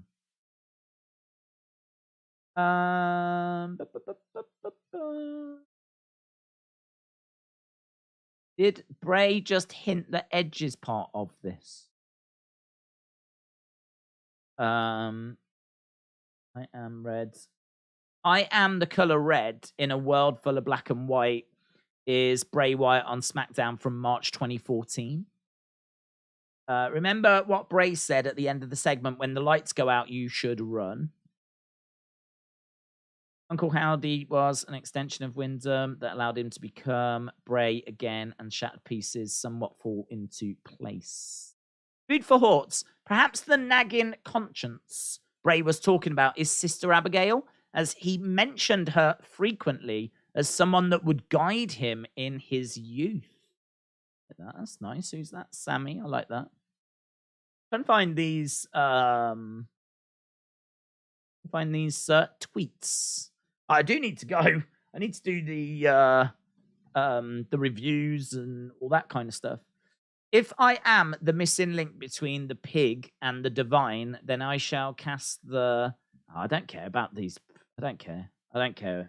The Dutch and the Vince things, the Vincent tweets, unless there's something like really, oh my God, these little cryptic things that they're putting out, I do think that they could be connected, but you know, their little bits are not things that I spend time reading into, to be honest. Just because I don't think that they're going to be able to really tell us anything on Twitter. I do think there's a chance that they could be... there's already enough to try and decode. For example, trying to work out what Bray's specifically referring to when he cuts like his promo. Like sitting down and reading Dutch talking about being the missing link between a pig and a god or something. I'm like, no thanks. Right, Eric Redbeard's... What's Eric Redbeard saying? Another Friday comes around.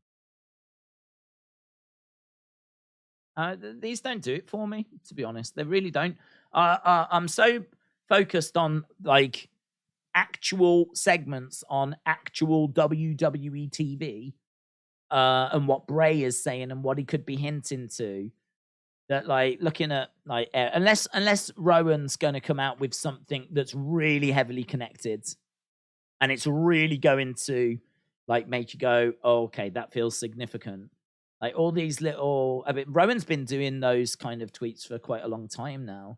Vincent and Dutch have been doing those sort of tweets for a long time. You know, think it was Vincent that had one a while ago that had like 6 chalk marked into the wall behind him. And obviously everyone was like, oh my God, Wyatt 6. But I mean, look, that works once. You can do that once and get people excited. But when you do it like again and again and again, put these little things out, for me, it's like diminishing returns. Like, I just don't, I don't care. I don't care. I do think there's a good chance they're going to be a part of it, though. So I'm not saying don't pay it attention. But I think we've got more than enough to get our teeth into without having to bring in things that might not even be connected. We don't even know that they're connected.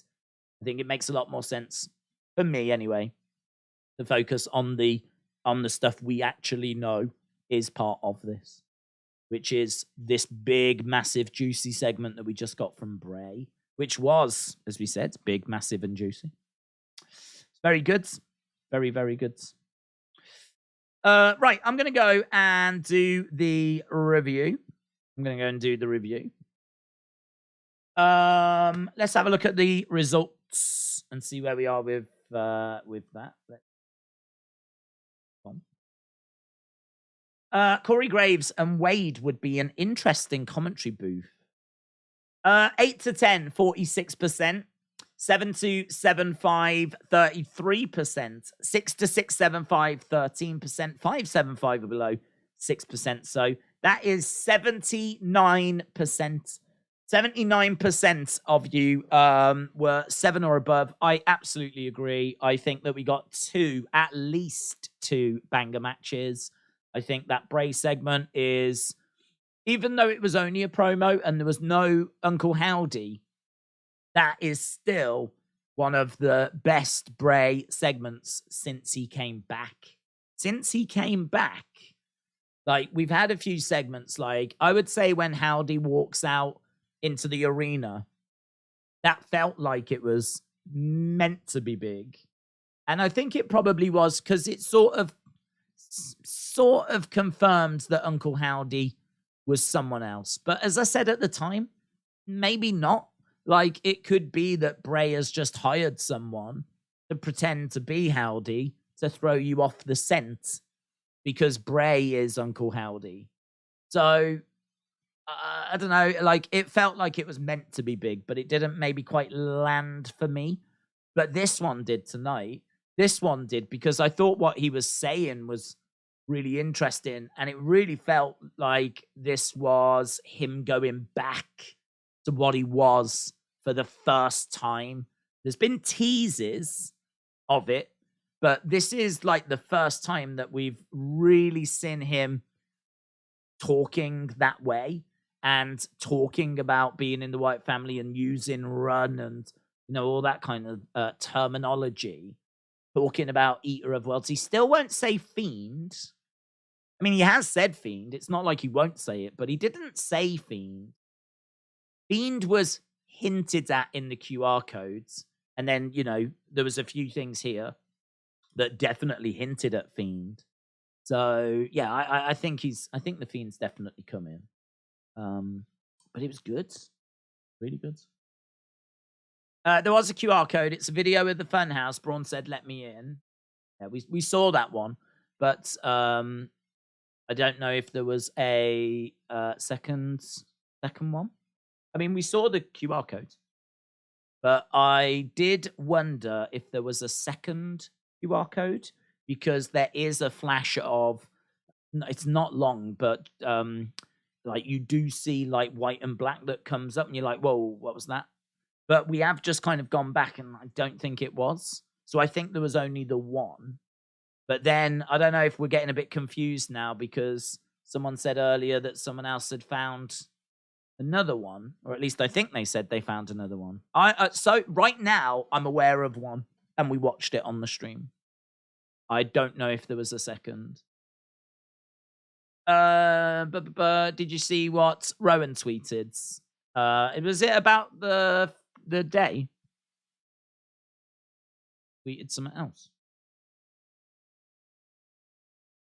Rowan said, another Friday comes around. Yeah, about the day. Yeah, it did. white and black and red is carrion. It turned red during the Ray segments. Oh, it's cool. That is cool. That's cool because it was, you're right, it was black and white and red. That's nice. That's nice.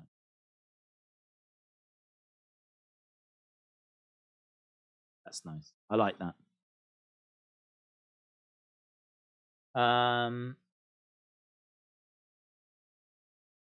Have a good night. See you. Run was the capital letters, says Jordan.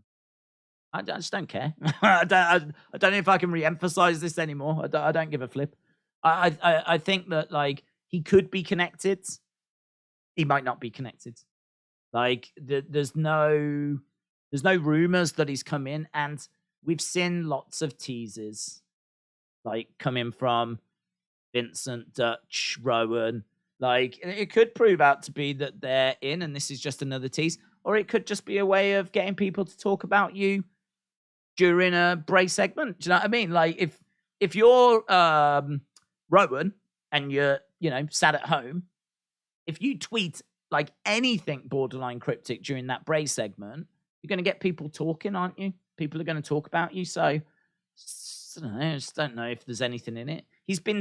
This is not the first time he's sent a tweet like this. He's sent tweets out before that have had capital letters in them and like hidden words and stuff. Like I don't know if I'm the only one, but after a while you do get like just a bit desensitized. Like I really, really, really don't want to be down on it. Like I don't want to be down on it, but it's like I just don't care. I really don't care because it's so hard to know if it's connected or not.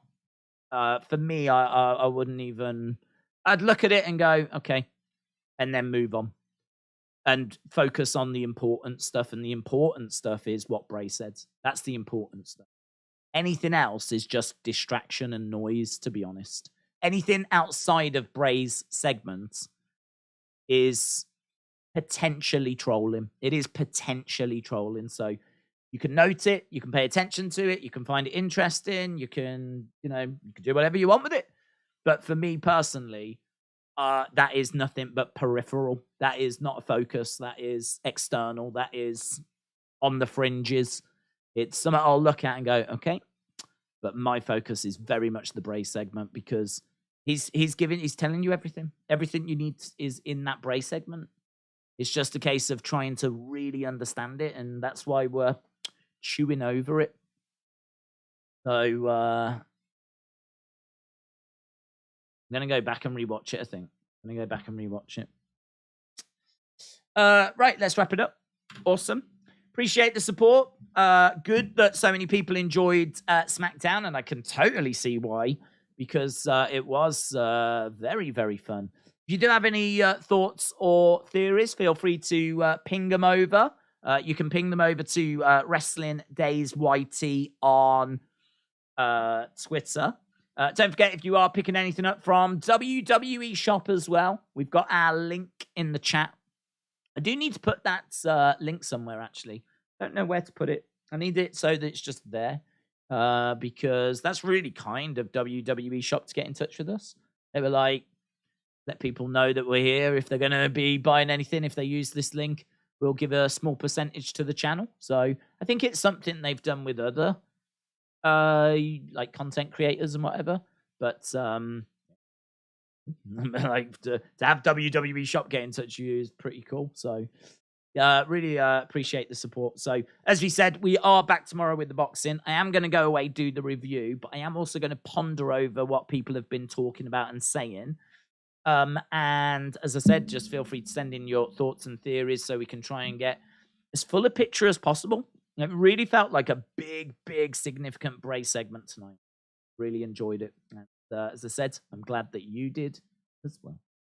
Awesome, guys. Thanks for watching, and I will see you again next time. Bye for now.